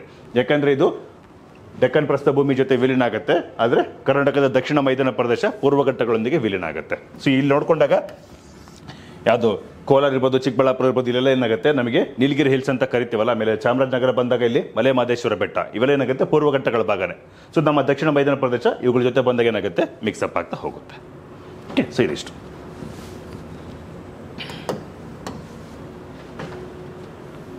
ಸೊ ಇನ್ನು ಪ್ರಶ್ನೆಯಲ್ಲಿ ಬೇರೆ ಆಪ್ಷನ್ಸ್ ಕೊಟ್ಟಿರೋ ಥರ ನೋಡೋದಾದ್ರೆ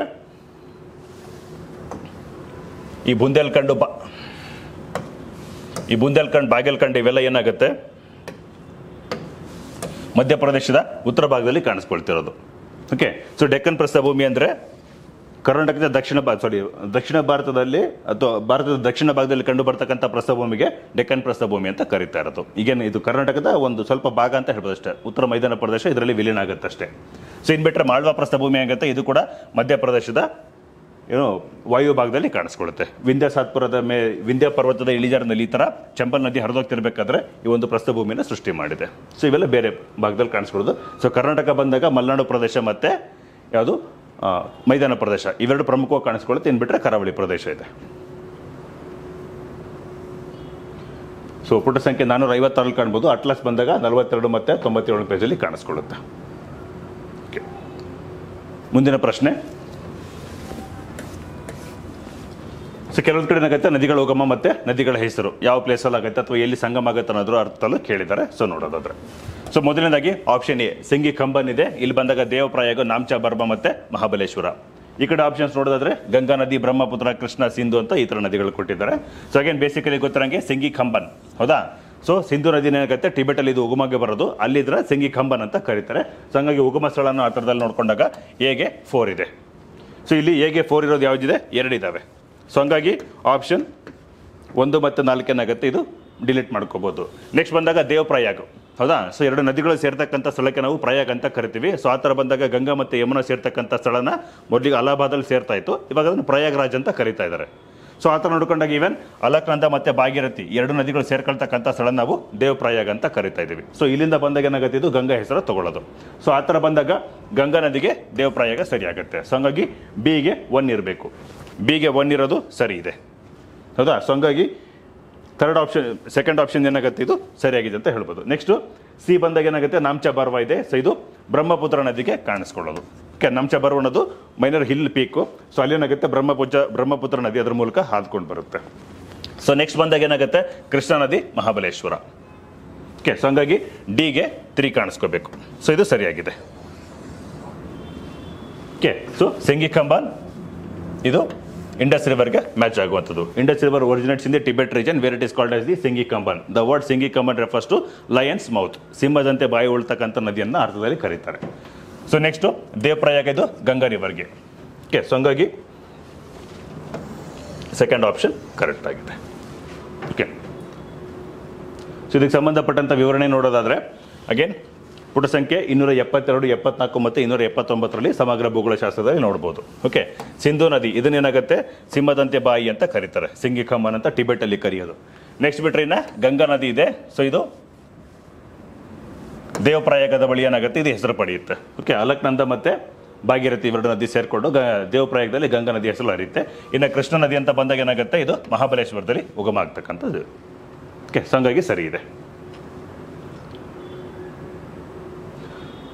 ಮುಂದಿನ ಪ್ರಶ್ನೆ, ಪರಿಸರಣ ಮಳೆ, ಮಿಂಚು ಮತ್ತು ಗುಡುಗುಗಳು ಯಾವ ಮೋಡಗಳಿಗೆ ಕಂಡು ಬರುತ್ತದೆ?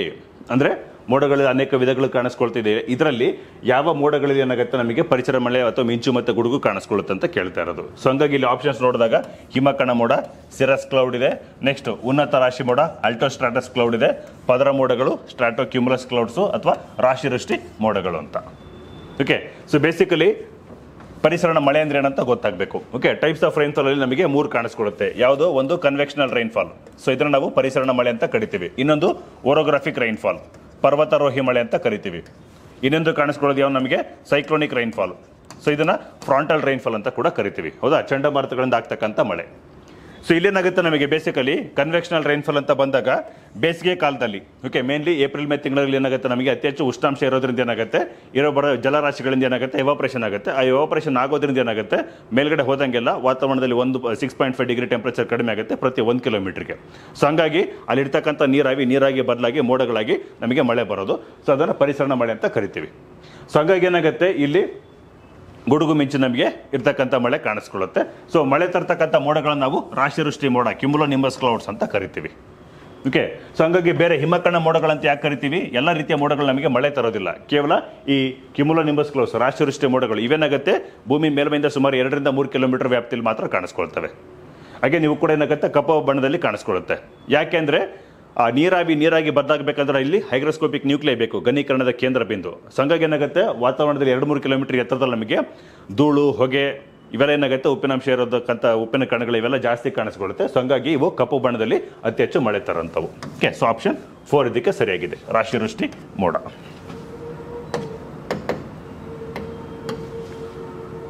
ಇದಕ್ಕೆ ಸಂಬಂಧಪಟ್ಟಂಥ ವಿವರಣೆಯನ್ನು ಪುಟ ಸಂಖ್ಯೆ 109, 110 ಮತ್ತು 112ರಲ್ಲಿ ಕಾಣಬಹುದು. ಓಕೆ, ಸೊ ರಾಶಿ ವೃಷ್ಟಿ ಮೋಡಗಳು ಏನಾಗುತ್ತೆ, ಇವು ನಮಗೆ 2-4 ಕಿಲೋಮೀಟರ್ ಎತ್ತರದಲ್ಲಿ ಕಾಣಿಸ್ಕೊಳ್ಳುವಂಥದ್ದು. ಹಾಗೆ ನೀವು ಹೆಚ್ಚು ಮಳೆ ತರೋಂಥವು. ಹಾಗೇನು ಪರಿಸರಣ ಮಳೆ ಅಂದರೆ ಏನಾಗುತ್ತೆ, ಇದು ಬೇಸಿಗೆ ಕಾಲದಲ್ಲಿ ಕಾಣಿಸ್ಕೊಳ್ಳುತ್ತೆ. ಓಕೆ, ನೆಕ್ಸ್ಟ್ ಉಷ್ಣಾಂಶ ಹೆಚ್ಚಾಗಿರುವ ಸನ್ನಿವೇಶಗಳಲ್ಲಿ ವಾಯು ಬಿಸಿಯಾಗಿ ಮೇಲ್ಮುಖವಾಗಿ ಚಲಿಸಿ ನಮಗೆ ಮಳೆ ತರುತ್ತೆ. ಹಾಗೇನು ಇದೇನಾಗುತ್ತೆ ಸಮಭಾಜಕ ಋತುದಲ್ಲಿ ಈಕ್ವೇಟರ್ ಏನಾಗುತ್ತೆ ವರ್ಷ ಪೂರ್ತಿ ಇದು ಕಾಮನ್ ಆಗಿರುತ್ತೆ. ಬಟ್ ನಮಗೆ ಅಂತ ಬಂದಾಗ ಸನ್ರೈಸ್ ವರ್ಟಿಕಲಿ ಕಾಣಿಸ್ಕೊಳ್ಳೋದು ನಮಗೆ ಏಪ್ರಿಲ್ ಮೇ ತಿಂಗಳಲ್ಲಿ. ಯಾಕಂದರೆ ಮಾರ್ಚ್ಗೆ 22 ಈಕ್ವೇಟರ್ ಮೇಲೆ ಇರೋದ್ರಿಂದ ಉತ್ತರಾಭಿಮುಖವಾಗಿ ಚಲಿಸ್ತಾ ಹೋಗುತ್ತೆ. ಜೂನ್ 21ಕ್ಕೆ ಟ್ರಾಪಿಕ್ ಆಫ್ ಕ್ಯಾನ್ಸರ್ ಮೇಲೆ ಬರೋಂಥದ್ದು.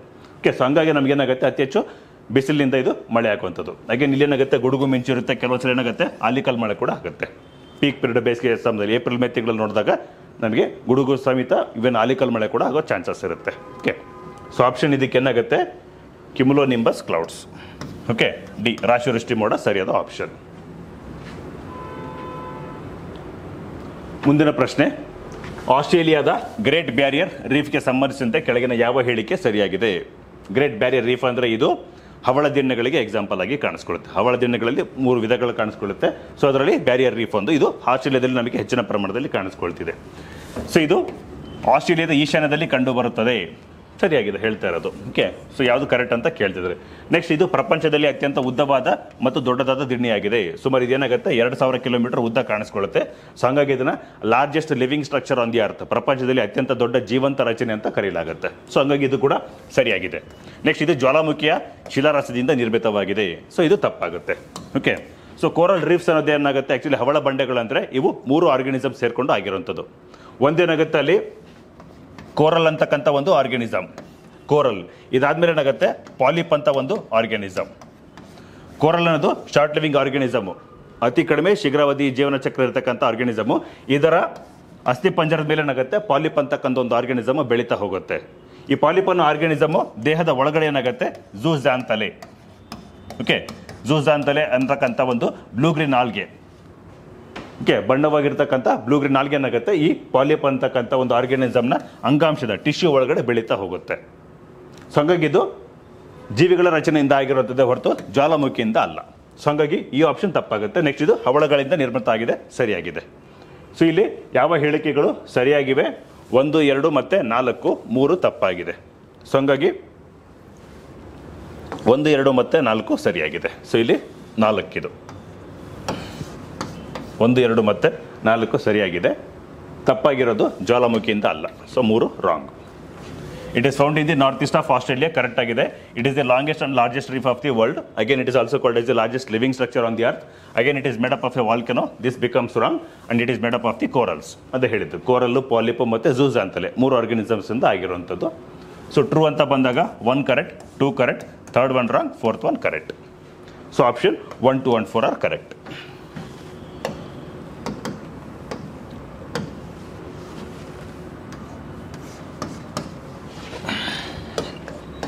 This one is correct. So ಇದಕ್ಕೆ ಸಂಬಂಧಪಟ್ಟಂಥ ವಿವರಣೆ ನೋಡೋದಾದ್ರೆ ಪುಟ ಸಂಖ್ಯೆ 162, 215 ಮತ್ತು 216ರಲ್ಲಿ ಕಾಣಿಸ್ಕೋಬಹುದು. ಓಕೆ, ಹವಳ ದಿಣ್ಣೆಗಳು. ಸೊ ಇದರಲ್ಲಿ 3 ರೀತಿ ಕಾಣಿಸ್ಕೊಳುತ್ತೆ. ಒಂದು ಫ್ರಿಂಜಿಂಗ್ ರೀಫ್, ಒಂದು ಬ್ಯಾರಿಯರ್ ರೀಫ್, ಇನ್ನೊಂದು ಅಟೋಲ್ಸ್ ಅಂತ. ಸೊ ಬ್ಯಾರಿಯರ್ ರೀಫ್ ಅಂತ ಬಂದಾಗ ಇದು ತಡೆಗೋಡೆಯ ಹವಳ ಬಂಡೆ. ಸೊ ಇದಕ್ಕೆ ಬೆಸ್ಟ್ ಎಕ್ಸಾಂಪಲ್ ಆಸ್ಟ್ರೇಲಿಯಾದಿರ್ತಕ್ಕಂಥ ಪ್ರತಿಬಂಧಕ ಹವಳ ಬಂಡೆ ಅಂತ ಕರೆಯೋದು. ಓಕೆ, ಸೊ ಇದೇನಾಗುತ್ತೆ ರಕ್ಷಣಾ ಕವಚದ ಅಂತ ಹೇಳ್ಬೋದು. ಸೊ ಇದು ಸುಮಾರು 1900 ಕಿಲೋಮೀಟರ್ ಅಥವಾ ರಫ್ಲಿ 2000 ಕಿಲೋಮೀಟರ್ ಅಂತ ಕೂಡ ಕರೀಬೋದು. ಓಕೆ, 2000 ಕಿಲೋಮೀಟರ್ ಉದ್ದ ಕಾಣಿಸ್ಕೊಳ್ಳುತ್ತೆ. ಅಗೇನ್ ಇದನ್ನು largest living structure on the earth, ಪ್ರಪಂಚದಲ್ಲಿ ಅತ್ಯಂತ ದೊಡ್ಡ ಜೀವಂತ ರಚನೆ ಅಂತ ಕೂಡ ಕರೆಯಲಾಗುತ್ತೆ. ಈವನ್ ಇದನ್ನು ಮೆರೈನ್ ನ್ಯಾಷನಲ್ ಪಾರ್ಕ್ ಅಂತ ಆಸ್ಟ್ರೇಲಿಯಾ ಗೌರ್ಮೆಂಟ್ ಡಿಕ್ಲೇರ್ ಮಾಡಿದೆ. ಓಕೆ, ಸೊ ಹಂಗಾಗಿ ಸರಿಯಾಗಿದೆ. ಸೊ ಈ ಭಾಗದಲ್ಲಿ ಕಾಣಿಸ್ಕೊಳ್ಳುತ್ತೆ ಮಹಾಪ್ರತಿಬಂಧಕ ಹವಳ ಬಂಡೆ, ಆಸ್ಟ್ರೇಲಿಯಾದ ಈಶಾನ್ಯ ಭಾಗದಲ್ಲಿದೆ. ಓಕೆ, ಆಸ್ಟ್ರೇಲಿಯಾದ ಈಶಾನ್ಯ ಭಾಗದಲ್ಲಿ ಕಾಣಿಸ್ಕೊಳ್ಳುತ್ತೆ. ಓಕೆ, ಸೊ ಅಟ್ಲಾಸಲ್ಲಿ ಬಂದಾಗ 124ನೇ ಪೇಜಲ್ಲಿ ಕಾಣಿಸ್ಕೊಳ್ಳುತ್ತೆ. ಓಕೆ, 12 ಮತ್ತು 124 ಕಾಣಿಸ್ಕೊಳ್ಳುತ್ತೆ.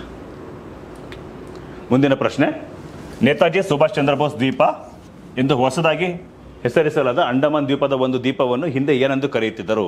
ಅಂದರೆ ಅಂಡಮಾನ್ ನಿಕೋಬಾರಲ್ಲಿ ಸಾಕಷ್ಟು ದ್ವೀಪಗಳಿದ್ವು, ಅದು ಕೆಲವೊಂದು ದ್ವೀಪಗಳಿಗೆ ಏನಾಗುತ್ತೆ ಹೊಸದಾಗಿ ರೀನೇಮ್ ಮಾಡಿದ್ದಾರೆ ಮೋದಿ ಗೌರ್ಮೆಂಟ್ ಬಂದಾಗ. ಸೊ ಹಂಗಾಗಿ ಯಾವುದು ಅಂತ ಕೇಳ್ತಾ ಇರೋದು. ಸೊ ನೀಲ್ ದ್ವೀಪ ಯಾವುದಕ್ಕೆ ಸುಭಾಷ್ ಚಂದ್ರ ಬೋಸ್ ಅಂತ ಹೆಸರಿಟ್ಟಿರೋದು. ಆಪ್ಷನ್ ನೋಡಿದಾಗ ನೀಲ್ ದ್ವೀಪ ಇದೆ, ಹ್ಯಾವ್ಲಾಕ್ ಇದೆ, ಸೇಂಟ್ ಲಾರೆನ್ಸ್ ಮತ್ತು ರಾಸ್ ದ್ವೀಪ.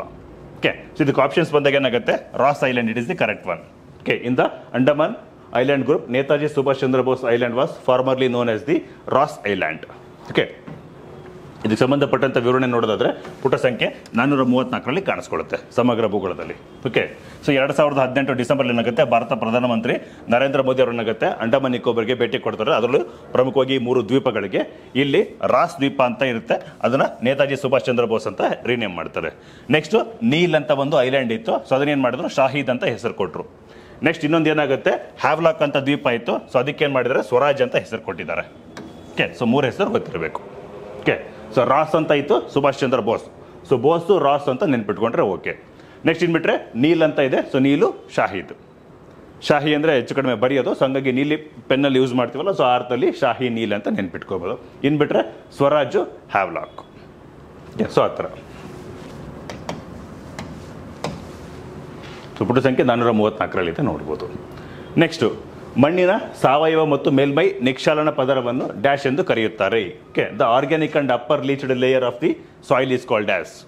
ಸೊ ಆಪ್ಷನ್ಸ್ ಅಂತ ಬಂದಾಗ again epipedon, epilimnion, euthenics and endemic ಅಂತ ಹೇಳ್ತಾ ಇದ್ದಾರೆ. ಓಕೆ, ಸೊ ಇಲ್ಲಿ ಆಪ್ಷನ್ಸ್ ಅಂತ ಬಂದಾಗ ಎಪಿಪೆಡಾನ್ ನೋಡಿ. ಫಸ್ಟ್ ಆಫ್ ಆಲ್ ಇದಕ್ಕೆ ಪೂರ್ತಿ ಆನ್ಸರು ಎಲ್ಲ ಆಪ್ಷನ್ಸ್ ನೋಡೋದಕ್ಕೆ ಸಿಮಿಲಾರಿಟಿಗೆ ಕಾಣಿಸ್ಕೊಳ್ಳುತ್ತೆ, ಬಟ್ ಟೆಕ್ನಿಕಲ್ ವರ್ಡ್ಸ್ ಗೊತ್ತಿರಬೇಕು. Study about soil is called pedology ಅಂತ ಕರಿತೀವಿ. ಓಕೆ, ಮಣ್ಣಿನ ಕುರಿತ ಅಧ್ಯಯನವನ್ನು ಮಣ್ಣು ವಿಜ್ಞಾನ ಅಂತ ಕರಿತೀವಿ, ಇಂಗ್ಲೀಷಲ್ಲಿ ಪೆಡಾಲಜಿ ಅಂತ ಕರೆಯೋದು. Study about rocks is called petrology, study about soil is called pedology. So ಇಲ್ಲಿ ಪೆಡೋ ಅನ್ನೋ ಪದ ಎಲ್ಲಿ ಕಾಣಿಸ್ಕೊಳ್ತಿದೆ ನಮಗೆ, ಇಲ್ಲಿದೆ. Next study about lakes is called limnology. Study about lakes is called limnology. Limn ಅನ್ನೋ ಪದ ಅಗೇನ್ ಇದು ವೆಟ್ಲ್ಯಾಂಡ್ ಅನ್ನ ತೋರಿಸುತ್ತೆ. ಸೊ ಹಂಗಾಗಿ ಲಿಮ್ನ್ ಅಂತ ಇದ್ರೆ ಏನಾಗುತ್ತೆ, ಇದನ್ನ ಎಲಿಮಿನೇಟ್ ಮಾಡಬಹುದು. ನೆಕ್ಸ್ಟ್ ಎಂಡಮಿಕ್ ಅಂದ್ರೇನು? ಎಂಡಮಿಕ್ ಅಂದ್ರೆ ಯಾವುದಾದ್ರು ಒಂದು ಪ್ರದೇಶದಲ್ಲಿ ಒಂದು ಸಸ್ಯ ಸಿಗ್ತಾ ಇದೆ, ಅದು ಅಲ್ಲಿ ಬಿಟ್ಟರೆ ಬೇರೆ ಎಲ್ಲೂ ಕಾಣಿಸ್ಕೊಳ್ಳೋದಿಲ್ಲ. ಸೊ ಆ ಥರ ಇದ್ದಾಗ ಅದನ್ನು ಎಂಡಮಿಕ್ ಸ್ಥಳೀಯ ಅಂತ ಕರಿತೀವಿ. ಸೊ ಆ ಥರ ಬಂದಾಗ ಕರ್ನಾಟಕದಲ್ಲಿ ನಮಗೆ ಶ್ರೀಗಂಧದ ಮರಗಳು ತುಂಬ ಹೆಚ್ಚಾಗಿ ಸಿಗುತ್ತೆ. ಇಡೀ ಭಾರತದಲ್ಲಿ ಎಲ್ಲ ಕಡೆ ಸಿಗುತ್ತೆ ಅದು ಇಲ್ಲ. ಸೊ ಹಂಗಾಗಿ ಶ್ರೀಗಂಧದ ಮರಗಳು ಕರ್ನಾಟಕಕ್ಕೆ ಸ್ಥಳೀಯ ಅಂತ ಹೇಳ್ಬೋದು. So sandalwood trees are the endemic to the Karnataka ಅಂತ ಕರೆಯೋದು. ಅದಕ್ಕೆ ನಮ್ಮ ಕರ್ನಾಟಕನ ಚಂದನವನ್ನ ಗಂಧದ ಗುಡಿ ಅಂತ ಕರೆಯೋದು. ಇದು ಬಿಟ್ಟರೆ ಬೇರೆ ಕಡೆ ಕಾಣಿಸ್ಕೊಳ್ಳೋದಿಲ್ಲ. ಸೊ ಆ ಥರ ಬಂದಾಗ ಪೂರ್ವ ಘಟ್ಟಗಳಲ್ಲಿ ಏನಾಗುತ್ತೆ, ತಮಿಳುನಾಡು ಆಂಧ್ರ ಪ್ರದೇಶದಲ್ಲಿ ರಕ್ತಚಂದನ ಕಾಣಿಸ್ಕೊಳ್ಳುತ್ತೆ. ಸೊ ಅದು ಅಲ್ಲಿಗೆ ಎಂಡಮಿಕ್ ಅಂತ ಕರೆಯೋದು. ಸೊ ಹಂಗೆ ಎಂಡಮಿಕ್ ಅನ್ನೋ ಪದ ಒಂದು ಸ್ಥಳೀಯತೆಯನ್ನು ತೋರಿಸುತ್ತೆ ಹೊರತು ಅದು ಸಾಯಿಲ್ಗೆ ಸಂಬಂಧಪಟ್ಟಿಲ್ಲ. ಓಕೆ, ಸೊ ಆ ಥರ ಕೂಡ ಅಂದಾಗ ಎಪಿಪೆಡಾನ್ ಏನಾಗುತ್ತೆ, ಇದು ನಮಗೆ the organic and upper leached layer of the soil it is called the epipedon. Okay, so ಹಂಗಾಗಿ ಈ ಟೆಕ್ನಿಕಲ್ ವರ್ಡ್ಸ್ ಇಂದ ನೀವು ಇಲ್ಲಿ ಆನ್ಸರ್ ಮಾಡಬೇಕಾಗತ್ತೆ. ಓಕೆ, ಸೊ ಇದಕ್ಕೆ ಸಂಬಂಧಪಟ್ಟಂತ ವಿವರಣೆಯನ್ನ ಅಗೇನ್ ಪುಟ ಸಂಖ್ಯೆಯಲ್ಲಿ ನೋಡಬಹುದು. 72, 324 ಮತ್ತೆ ಅಟ್ಲಾಸಲ್ಲಿ 117ನೇ ನಂಬರ್. ಸೊ ಇಲ್ಲಿ ನೋಡಿ, ಮಣ್ಣಿನ ರೇಖಾಕೃತಿಗೆ ಸಾಯಿಲ್ ಪ್ರೊಫೈಲ್ ಅಂತ ಕರಿತೀವಿ. The process of soil formation is called pedogenesis. ಮಣ್ಣು ನಿರ್ಮಾಣ ಆಗ್ತಕ್ಕಂಥ ಪ್ರಾಸೆಸ್ಗೆ ನಾವು ಪೆಡೋಜೆನೆಸಿಸ್ ಅಂತ ಕರಿತೀವಿ. ಸೊ ಪೆಡೋ ಅಂದ್ರೆ ಇದು ಮಣ್ಣಿನ ಕಣ ಅಂತ ಅರ್ಥ. ಒಂದು ಬಂಡೆ ಇರೋದು ಏನಾಗುತ್ತೆ, ಅದು ಒಡೆದು ಪುಡಿಯಾಗಿ ಮಣ್ಣಿನ ರೂಪಕ್ಕೆ ಬರುತ್ತಲ್ಲ, ಆ ಪ್ರಾಸೆಸ್ಗೆ ನಾವು ಪೆಡೋಜೆನೆಸಿಸ್ ಅಂತ ಕರೆಯೋದು. ಇಲ್ಲಿ ನೆಕ್ಸ್ಟ್ ನೋಡಿದ್ರೆ ಲೇಕ್ಸ್ ಅಂತ ಇದೆ, ಹೌದಾ? Study about lakes is called limnology. So limn ಅಂತ ಬಂದಾಗ ಏನಾಗುತ್ತೆ, ಇದು ಸರೋವರಗಳಲ್ಲಿ ಇರ್ತಕ್ಕಂಥ ಮೇಲಿನ ಪದರನ ಎಪಿಲಿಮ್ನ್ ಅಂತ ಕರಿತೀವಿ. ಬಟ್ ಇಲ್ಲಿ ಕೇಳ್ತಾ ಇರೋದು ಸಾಯಿಲ್ ಆಗಿರೋದ್ರಿಂದ ಏನಾಗುತ್ತೆ, ಅಲ್ಲಿ ಪೆಡೋ ಅನ್ನೋ ಪದ ಬರಬೇಕು. ಸೊ ಹಂಗಾಗಿ ಎಪಿಪೆಡಾನ್ ಏನಾಗುತ್ತೆ, ಇದು ರಾಕ್ಸ್ಗಳಲ್ಲಿ ಇರ್ತಕ್ಕಂಥ, ಇದು ಮಣ್ಣಲ್ಲಿರ್ತಕ್ಕಂಥ ಮೇಲ್ಪದರಕ್ಕೆ ಸೂಚನೆ ಮಾಡುತ್ತೆ. Okay, so epipedon is the correct option. Okay, ಮುಂದಿನ ಪ್ರಶ್ನೆ, ಖಂಡಗಳ ಅಲೆತ ತತ್ವವನ್ನು ಪ್ರತಿಪಾದಿಸಿದ ವಿಜ್ಞಾನಿ. Okay, the theory of continental drift was propounded by which of the following scientist. Okay, ಸಾಕಷ್ಟು ಅಗೇನ್ ಜಿಯೋಗ್ರಫಿ MCQs ಡಿಸ್ಕಷನ್ ಸೀರೀಸಲ್ಲಿ ಇದ್ರ ಬಗ್ಗೆ ಎಲ್ಲ ತುಂಬ ಡಿಸ್ಕಷನ್ ಮಾಡಿದ್ವಿ. ಬಟ್ ಆದರೂ ಗೊತ್ತಿರೋ ಥರ ನೋಡೋದಾದ್ರೆ, ಸೊ ಆಪ್ಷನ್ಸ್ ನೋಡಿ, ಆಲ್ಫ್ರೆಡ್ ವೆಗೆನರ್ ಇದೆ, APD ಕ್ಯಾಂಡೋಲ್ ಇದೆ, ಸರ್ ಜಾನಿ ಈಲೆಟ್ ಮತ್ತೆ ಎಂಗ್ಲರ್ ಅಂತ ಕೊಟ್ಟಿದ್ದಾರೆ. So again option 1 Alfred ವೆಗೆನರ್ is the correct option. Okay, so ಪುಟ ಸಂಖ್ಯೆ ಸಮಗ್ರ ಭೂಗೋಳದಲ್ಲಿ 30 ಅಟ್ಲಾಸಲ್ಲಿ 8ನೇ ಪುಟದಲ್ಲಿ ನೋಡ್ಬೋದು. ಓಕೆ, ಸೊ ಇವರು ಕಾಂಟಿನೆಂಟಲ್ ಡ್ರಿಫ್ಟ್ ಥಿಯರಿ, ಖಂಡಗಳ ಚಲನತೆ ಸಿದ್ಧಾಂತನ ಕೊಟ್ಟಿದ್ದು ಆಲ್ಫ್ರೆಡ್ ವೆಗೆನರ್, ವರ್ಷ 1914. ಓಕೆ, 1914ರಲ್ಲಿ ಏನಾಗುತ್ತೆ, ಈ ಒಂದು ಸಿದ್ಧಾಂತನ ಕೊಡ್ತಾರೆ, ಖಂಡಗಳ ಅಲೆತ ಸಿದ್ಧಾಂತ ಅಥವಾ ಚಲನೆಯ ಸಿದ್ಧಾಂತ ಅಂತ. ಓಕೆ, ಸೊ ಇದೆ ಖಂಡಗಳ ಅಲೆತ ಅಂದರೂ ಅದೇ, ಚಲನೆ ಅಂದರೂ ಅದೇ, ಕಾಂಟಿನೆಂಟಲ್ ಡ್ರಿಫ್ಟ್ ಥಿಯರಿ ಅಂತ ಹೇಳ್ತಾರೆ. So Alfred Wegener correct option. Next ಮುಂದಿನ ಪ್ರಶ್ನೆ, ಕೆಳಗಿನ ಯಾವ ರಾಜ್ಯವು ಅನುಚ್ಛೇದ ಆರ್ಟಿಕಲ್ 371 ಪ್ರಕಾರ ಏನಾಗುತ್ತೆ ವಿಶೇಷ ಸ್ಥಾನಮಾನ ಹೊಂದಿಲ್ಲ ಅಂತ ಕೇಳ್ತಾ ಇರೋದು. ನಮಗೆ ಹೆಂಗೆ ಆರ್ಟಿಕಲ್ 371 ಜೆ ಪ್ರಕಾರ ಕರ್ನಾಟಕಕ್ಕೆ ವಿಶೇಷ ಸ್ಥಾನಮಾನ ಇದೆಯಲ್ಲ, ಸೊ ಆ ಥರ ಕೆಲವೊಂದು ರಾಜ್ಯಗಳಿಗಿದೆ, ಇಲ್ಲಿ ಯಾವುದು 371 ಪ್ರಕಾರ ವಿಶೇಷ ಸ್ಥಾನಮಾನ ಹೊಂದಿಲ್ಲ ಅಂತ ಕೇಳ್ತಾ ಇದ್ದಾರೆ. ಸೊ ಆ ಥರ ನೋಡ್ಕೊಂಡಾಗ ಏನಾಗುತ್ತೆ ಇಲ್ಲಿ ಆಪ್ಷನ್ ನೋಡಿ, ಗೋವಾ ಇದೆ, ತಮಿಳುನಾಡು, ಸಿಕ್ಕಿಂ ಮತ್ತು Andhra Pradesh. Okay, which of the following States does not have enjoy special provision under article 371. So ನಮಗೆ ಗೊತ್ತಿರಂಗೆ ಆರ್ಟಿಕಲ್ 370 ಏನಾಯಿತು ಜಮ್ಮು ಕಾಶ್ಮೀರಕ್ಕಿತ್ತು. ಸೊ ಹಂಗಾಗಿ ಅದು ವಿಶೇಷ ಸ್ಥಾನಮಾನ ಹೊಂದಿ ವಿಶೇಷ ಸಂವಿಧಾನ ಕೂಡ ಹೊಂದಿತ್ತು. ಸೊ ಹಂಗಾಗಿ ಅದು ಇವಾಗ ರಿಪೀಲ್ ಮಾಡಿದ್ವಿ. ಅಂಡಮಾನ್ ಇದು ಜಮ್ಮು ಅಂಡ್ ಕಾಶ್ಮೀರ, ಲಡಾಖ್ ಮತ್ತು ಜಮ್ಮು ಕಾಶ್ಮೀರ ಅಂತ 2 ಕೇಂದ್ರಾಡಳಿತ ಪ್ರದೇಶಗಳಾಗಿ ವಿಂಗಡಣೆ ಮಾಡಾಗಿದೆ. ಬಟ್ ಇಲ್ಲಿ ಕೇಳ್ತಾ ಇರೋದು 371 ಅಂತ ಬಂದಾಗ ಎಕ್ಸಾಕ್ಟ್ಲಿ ಏನಾಗುತ್ತೆ ಇದು ಮಹಾರಾಷ್ಟ್ರ ಮತ್ತು ಗುಜರಾತ್ ರಾಜ್ಯಗಳಿಗೆ ಸಂಬಂಧಪಡುತ್ತೆ. ಬರೀ ಜಸ್ಟ್ 371 ತಗೊಂಡಾಗ. ನೆಕ್ಸ್ಟ್ ಏನಾಗುತ್ತೆ 371 A B C D E F G H I J ಈ ಥರ ಸಬ್ ಕ್ಲಾಸ್ ಕೊಟ್ಕೊಂತ ಹೋಗಿದ್ದೀವಿ. ಸೊ ಆ ಥರ ಬಂದಾಗ 371 ಎ ಏನಾಗುತ್ತೆ ನಾಗಾಲ್ಯಾಂಡ್ಗೆ ಬರುತ್ತೆ. ನೆಕ್ಸ್ಟು ಬಿ ಬರೋದು ಏನಾಗುತ್ತೆ ಅಸ್ಸಾಂಗೆ ಕಾಣಿಸ್ಕೊಳ್ಳುತ್ತೆ. ನೆಕ್ಸ್ಟ್ ಸಿ ಬಂದಾಗ ಏನಾಗುತ್ತೆ ಇದು ಮಣಿಪುರಗೆ ಕಾಣಿಸ್ಕೊಳ್ಳುತ್ತೆ. 371 ಡಿ ಏನಾಗುತ್ತೆ ಇದು ಆಂಧ್ರ ಪ್ರದೇಶಕ್ಕೆ ಕಾಣಿಸ್ಕೊಳ್ಳುವಂಥದ್ದು. ಓಕೆ, ಆಂಧ್ರ ಪ್ರದೇಶ್. ಈವನ್ ಏನಾಗುತ್ತೆ ಆಂಧ್ರ ಪ್ರದೇಶದಲ್ಲಿ ಸೆಂಟ್ರಲ್ ಯೂನಿವರ್ಸಿಟಿ ಎಸ್ಟಾಬ್ಲಿಷ್ಮೆಂಟ್ ಮಾಡೋದಕ್ಕೆ ಆರ್ಟಿಕಲ್ 371 ಇ ಅಲ್ಲಿ ಸ್ಪೆಷಲ್ ಸ್ಟೇಟಸ್ ಕೊಟ್ಟಿರೋದು. ನೆಕ್ಸ್ಟ್ ಬಂದರೆ ಎಫ್ ಏನಾಗುತ್ತೆ ಇದು ಸಿಕ್ಕಿಂಗೆ ಸಂಬಂಧಪಡುತ್ತೆ. Okay, F Sikkim. Next G for ಮಿಜೋರಾಂಗೆ ಸಂಬಂಧಪಡುತ್ತೆ. ನೆಕ್ಸ್ಟು ಹೆಚ್ ಅಂತ ಬಂದಾಗ ಏನಾಗುತ್ತೆ ಅರುಣಾಚಲ್ ಪ್ರದೇಶ ಆಗುತ್ತೆ. ನೆಕ್ಸ್ಟು ಐ ಬಂದಾಗ ಏನಾಗುತ್ತೆ ಅದು ಗೋವಾಗೆ ಸಂಬಂಧಪಡುತ್ತೆ. ಇಲ್ಲಿ ಆಂಧ್ರ ಪ್ರದೇಶ ನೋಡಿದ್ವಿ, ಡಿ ಇಗೆ ಏನಾಗುತ್ತೆ ಆಂಧ್ರ ಪ್ರದೇಶ ಕಾಣಿಸ್ಕೊಳ್ಳುತ್ತೆ. ಇನ್ನು ಇಲ್ಲದೆ ಇರೋದು ಯಾವುದು ಜೆ ಬಂದಾಗ ನಮಗೆ ಕರ್ನಾಟಕ ಅಂತ ಗೊತ್ತಾಯಿತು. ಅದಲ್ವಾ 371 ಜೆ ಏನಾಗುತ್ತೆ ಕಲ್ಯಾಣ ಕರ್ನಾಟಕಕ್ಕೆ ಸಂಬಂಧಪಡೋದು. ಅದರಲ್ಲಿ 7 ಜಿಲ್ಲೆಗಳಿದೆ, ಅದ್ರ ಬಗ್ಗೆ ಮಾಹಿತಿ ಇದೆ ನಮಗೆ. ಸೊ ಇಲ್ಲಿ 371 ಪ್ರಕಾರ ಯಾವ ಒಂದು ರಾಜ್ಯಕ್ಕೆ ಇನ್ನು ವಿಶೇಷ ಸ್ಥಾನಮಾನ ಸಿಕ್ಕಿಲ್ಲ ಅಥವಾ ಅದು ಎಂಜಾಯ್ ಮಾಡ್ತಿಲ್ಲ ಅಂದರೆ ಅದು ತಮಿಳುನಾಡು. ಇನ್ನು ಉಳಿದಂಥ 3 ರಾಜ್ಯಗಳಿಗೆ ಏನಾಗುತ್ತೆ ಇಲ್ಲಿ ನೋಡಿದಾಗ ಗೋವಾಗೆ ಏನಾಗುತ್ತೆ 371 ಐ, ಸಿಕ್ಕಿಂ ಬಂದಾಗ ಏನಾಗುತ್ತೆ ಅದು 371 ಎಫ್. ಇವನ್ ಯಾವ ಆರ್ಡರ್ ಬೇಕಾದರೂ ಕೇಳ್ಬೋದು. ಮ್ಯಾಚ್ ದ ಫಾಲೋಯಿಂಗ್ ಕೊಟ್ಟು 371 ಎ ಬಿ ಸಿ ಡಿ ಈ ಕಡೆ ಬೇರೆ ಇನ್ನೊಂದು ರಾಜ್ಯಗಳನ್ನು. ಸೊ ಅದು ನೆನ್ಪಿಟ್ಕೋಬೇಕಂದ್ರೆ ಸಿಂಪಲ್ ಆಗಿ ಕೋಡ್ ವರ್ಡು ನಮಾಸ್ಮಿ ಅಂತ ನೆನ್ಪಿಟ್ಕೋಬಹುದು. ನಮಾಸ್ಮಿ 371 A Nagaland, B Assam, C for Manipur, D for Andhra Pradesh, again E for Andhra Pradesh central university establishment ಮಾಡೋದಕ್ಕೆ, S for Sikkim, A B C D ಆದಮೇಲೆ ಎಫ್ಗೆ ಸಿಕ್ಕಿಂ, ಜಿ ಫಾರ್ ಮಿಜೋರಾಂ ಈ ಆರ್ಡ್ರಲ್ಲಿ. ಸೊ ನಮಾಸ್ಮಿ ಅಂತ ಇದು ಕೋಡ್ ವರ್ಡ್ ನೆನ್ಪಿಟ್ಕೋಬೋದು. ಜಿ ಆದಮೇಲೆ ಏನಾಗುತ್ತೆ ನೆಕ್ಸ್ಟ್ ಹೆಚ್ ಬರುತ್ತೆ. ಸೊ ಅದು ಅರುಣಾಚಲ್ ಪ್ರದೇಶ್ಗೆ. ಸೊ ಹೆಚ್ಚು ಚ ಅರುಣಾಚ ಅಂತ ಬರುತ್ತೆ. ಸೊ ಹೆಚ್ಚಿದೆ ನೆನ್ಪಿಟ್ಕೋಬೋದು. ಐ ಗೋ ಟು ಗೋವಾ ಅಂತ ನೆನ್ಪಿಟ್ಕೊಳ್ಳಿ, ಅದಾಗುತ್ತೆ. ಇನ್ನು ಜೆ ಕರ್ನಾಟಕದ್ದು ನೆನಪಿರುತ್ತೆ. ಸೊ ಇದಿಷ್ಟು. ಸೊ ಹಂಗಾಗಿ ತಮಿಳುನಾಡಿಗೆ ಏನಾಗುತ್ತೆ 371 ಪ್ರಕಾರ ಇನ್ನು ಯಾವುದು ವಿಶೇಷ ಸ್ಥಾನಮಾನ ಕೊಟ್ಟಿಲ್ಲ ನಾವು. ಇವು 3 ರಾಜ್ಯಗಳು ಅನುಭವಿಸ್ತಾ ಇದ್ದಾವೆ. ಓಕೆ, ಸೊ ಇದಕ್ಕೆ ಸಂಬಂಧಪಟ್ಟಂಥ ವಿವರಣೆ ನೋಡೋದಾದ್ರೆ ಅಗೇನ್ ಅಟ್ಲಾಸ್ 46 ಮತ್ತು 50 ನೋಡ್ಬೋದು. ಸೊ ಇಲ್ಲಿ ಗೋವಾ ರಾಜ್ಯ ಇದೆ. ಸೊ ಗೋವಾ ರಾಜ್ಯಕ್ಕೆ 371 ಐ ಪ್ರಕಾರ ವಿಶೇಷ ಸ್ಥಾನಮಾನ ಇದೆ.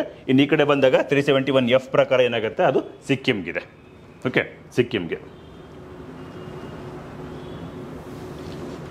371 ಎಫ್ ಸಿಕ್ಕಿಂಗೆ, 371 ಐ ಏನಾಗುತ್ತೆ ಇದು ಗೋವಾಗೆ.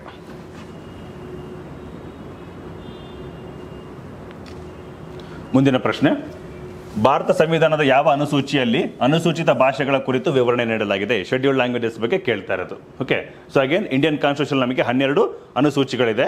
ಅದರಲ್ಲಿ ಏನಾಗುತ್ತೆ 8ನೇ ಅನುಸೂಚಿ ನಮಗೆ ಏನಾಗುತ್ತೆ ಭಾಷೆಗಳ ಸಂಬಂಧಪಟ್ಟಂಗೆ ಇರುವಂಥದ್ದು. ಓಕೆ, ಸೊ ಅಗೇನ್ ತುಂಬ ಸಲ ಎಕ್ಸಾಮಲ್ಲಿ ಕೇಳಿರುವಂಥದ್ದು. Okay, 8 schedule of the Indian constitution deals with 22 languages.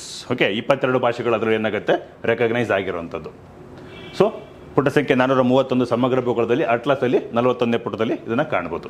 Okay, so ನೆನಪಿರಬೇಕು ಯಾವ ಭಾಷೆಗಳು ಇದಾವಂತ ಕೂಡ ನೆಕ್ಸ್ಟ್ ಕೇಳೋ ಚಾನ್ಸಸ್ ಇರುತ್ತೆ. ಯಾಕಂದರೆ ಇದು ಪದೇ ಪದೇ ರಿಪೀಟ್ ಆಗಿದೆ, ಇದನ್ನೇ ಕೇಳಬೇಕು ಅಂತೇನಿಲ್ಲ. ಸೊ ನೆಕ್ಸ್ಟ್ ಟ್ರೆಂಡ್ ಬದಲಾದಾಗ ಏನಾಗುತ್ತೆ ಯಾವ ಭಾಷೆಗಳು ಈ 8ನೇ ಅನುಸೂಚಿಯಲ್ಲಿ ಇಲ್ಲ ಅಂತ ಕೂಡ ಕೇಳ್ಬೋದು. ಸೊ ಆ ಥರ ನೋಡ್ಕೊಂಡಾಗ ಇಲ್ಲಿ ಆಲ್ಫಾಬೆಟ್ ವೈಸು ಬರ್ಕೊಂತ ಹೋದ್ರೆ ಏನಾಗುತ್ತೆ ನೆನಪಾಗುತ್ತೆ. ಸೊ ಇಲ್ಲಿ ನೋಡಿ ಎ ಇದೆ. ಎ ಅಂದರೆ ಅಸ್ಸಾಮಿ ಆದಮೇಲೆ ಬಿ ಯಲ್ಲಿ 2 ಬರುತ್ತೆ. B2 ಅಂತ ನೆನ್ಪಿಟ್ಕೋಬೇಕು. Bodo Bengali. Okay, AB2. Next C ಇಲ್ಲ. ಡಿ ಅಂದರೆ Dogri, DGH, K3, M4, NOP, S3 T2 U ಇದು code word. Okay, so A ಅಂದರೆ ಗೊತ್ತಿರಬೇಕು ಅಸ್ಸಾಮಿ, ಬಿ ಫಾರ್ ಬೋಡೋ ಬೆಂಗಾಳಿ ಎರಡು ಬರುತ್ತೆ, B2. DGH, ಡಿ ಅಂದರೆ Dogri, G for Gujarati, H for Hindi. ನೆನ್ಪಿಟ್ಕೋಬೇಕಿಲ್ಲಿ ABCD ಆದಮೇಲೆ ಇ ಇಲ್ಲ, ಇ ಇಲ್ಲ ಅಂದರೆ ಇಂಗ್ಲೀಷ್ ಇಲ್ಲ ಅಂತ ಅರ್ಥ. ಇಂಗ್ಲೀಷ್ ಅಫಿಷಿಯಲ್ ಲ್ಯಾಂಗ್ವೇಜ್ ಆಗಿದೆ, ಸೊ ಹಾಗಾಗಿ ಇದರಲ್ಲಿ ಮೆನ್ಷನ್ ಆಗಿರ್ಬೋದು ಅಂತ ಕನ್ಫ್ಯೂಷನ್ ಬರ್ಬೋದು. ಸೊ ಇ ಫಾರ್ ಇಂಗ್ಲೀಷ್ ಇಲ್ಲ ಇದರಲ್ಲಿ. ಓಕೆ, ಸೊ ನೆಕ್ಸ್ಟ್ ಜಿ ಅಂದರೆ ಗುಜರಾತ್ ಇದೆ, ಹೆಚ್ ಫಾರ್ ಹಿಂದಿ ಇದೆ, DGH ಆಯಿತು. ನೆಕ್ಸ್ಟು ಕೆ ಅಲ್ಲಿ 3 ಬರುತ್ತೆ, K3 ಯಾವ್ದು ಬರುತ್ತೆ? ನಮ್ಮದು ಕನ್ನಡ ಇದೆ, ಕೊಂಕಣಿ ಇದೆ, ಕಾಶ್ಮೀರಿ ಇದೆ. Okay, Kannada, Konkani, Kashmiri. Next M4 ಕಾಣಿಸ್ಕೊಳ್ಳುತ್ತೆ, ಎಮ್ ಅಲ್ಲಿ 4 ಬರುತ್ತೆ, M4. ಸೊ ಒಂದು ಮಲಯಾಳಿ, ಮರಾಠಿ, ಮಣಿಪುರಿ, ಮೈಥಿಲಿ. ಸೊ ಮಲಯಾಳಿ ತಮಿಳ್ನಾಡು, ಇದು ಕೇರಳದಲ್ಲಿ ಮಾತಾಡೋದು, ಮರಾಠಿ ಮಹಾರಾಷ್ಟ್ರದಲ್ಲಿ, ಸೌತ್ ಇಂದ 2, ನಾರ್ತ್ ಈಸ್ಟ್ ಇಂದ 2 ಅಂತ ನೆನ್ಪಿಟ್ಕೋಬೇಕು. ಸೊ ಮಣಿಪುರಿ, ನೆಕ್ಸ್ಟು ಮೈಥಿಲಿ, ಇದು ಕೂಡ ನಾರ್ತ್ ಈಸ್ಟ್ ಇಂಡಿಯಾದಲ್ಲಿ ಮಾತಾಡತಕ್ಕಂಥ ಭಾಷೆ. M4 ಆದಮೇಲೆ ನೆಕ್ಸ್ಟು NOP. ಸೊ NOP ಅಂದರೆ ನೋ ಪ್ರಾಬ್ಲಮ್ ಅಂತ ಯೂಶಲಿ ಟೆಕ್ಸ್ಟ್ ಮಾಡ್ತಿರ್ತೀವಿ. ಸೊ ಎನ್ ಅಂದರೆ ನೇಪಾಳಿ, ಎನ್ ಫಾರ್ ನೇಪಾಳಿ ಭಾಷೆ. ನೆಕ್ಸ್ಟು O ಫಾರ್ ಓಡಿಯಾ, ಒಡಿಸಿ ಅಲ್ಲ ಅದು ಓಡಿಯಾ. ಓಕೆ, ನೆಕ್ಸ್ಟು P ಅಂತ ಬಂದಾಗ ಏನಾಗುತ್ತೆ? ಪಂಜಾಬಿ ಲ್ಯಾಂಗ್ವೇಜ್. ನೆಕ್ಸ್ಟು S3 ಸ್ತ್ರೀ ಅಂತ ನೆನ್ಪಿಟ್ಕೋಬೋದು. ಎಸ್ ಅಲ್ಲಿ 3 ಯಾವ್ದು ಬರುತ್ತೆ? ಒಂದು ಸಿಂಧು, ಇನ್ನೊಂದು ಸಂತಾಲಿ ಮತ್ತು ಸಂಸ್ಕೃತ ಭಾಷೆ ನೆನಪಾಗ್ಬೋದು. ಸಿಂಧು ಮತ್ತು ಸಂತಾಲಿ ಎರಡಿದ್ದಾವೆ. ಓಕೆ, ನೆಕ್ಸ್ಟ್ ಏನಾಗುತ್ತೆ? T2U. ಟಿ ಅಲ್ಲಿ 2 ಬರುತ್ತೆ, ಒಂದು ತಮಿಳು, ತೆಲುಗು ಅಂತ ಗೊತ್ತಾಗುತ್ತೆ. ಟಿಬೆಟಿಯನ್ ಅಂತಲೂ ಕನ್ಫ್ಯೂಷನ್ ಮಾಡಿ ಕೊಡ್ಬೋದು, ಸೊ ಬಟ್ ನೆನಪಿರಬೇಕು. ಓಕೆ, ತಮಿಳು, ತೆಲುಗು 2. ಕೊನೆಗೆ ಏನಾಗುತ್ತೆ? U for Urdu. ಸೊ ಇವಿಷ್ಟು ಭಾಷೆಗಳೇನಾಗುತ್ತೆ ನಮಗೆ 22 ಅನುಸೂಚಿ, 22 ಭಾಷೆಗಳಿರೋದು 8ನೇ ಅನುಸೂಚಿಯಲ್ಲಿ. ಓಕೆ, ಸೊ ಇದಿಷ್ಟಾಗಿತ್ತು ಇವತ್ತಿನ ಡಿಸ್ಕಷನ್. ಸುಮಾರು 20 ಪ್ರಶ್ನೆಗಳಲ್ಲಿ 19 ಪ್ರಶ್ನೆಗಳಿಗೆ ಮಾಹಿತಿ ಲಭ್ಯ ಇದೆ. So hope you guys enjoyed the discussion series. So ಹೆಚ್ಚಿನ ಮಾಹಿತಿಗಾಗಿ ಸಮಗ್ರ ಭೂಗೋಳಶಾಸ್ತ್ರ ಮತ್ತು ಭೂಗೋಳ ಅಟ್ಲಾಸ್ ಪುಸ್ತಕಗಳನ್ನ ರೆಫರ್ ಮಾಡಬೇಕಾಗಿ ವಿನಂತಿ. Okay, thank you very much.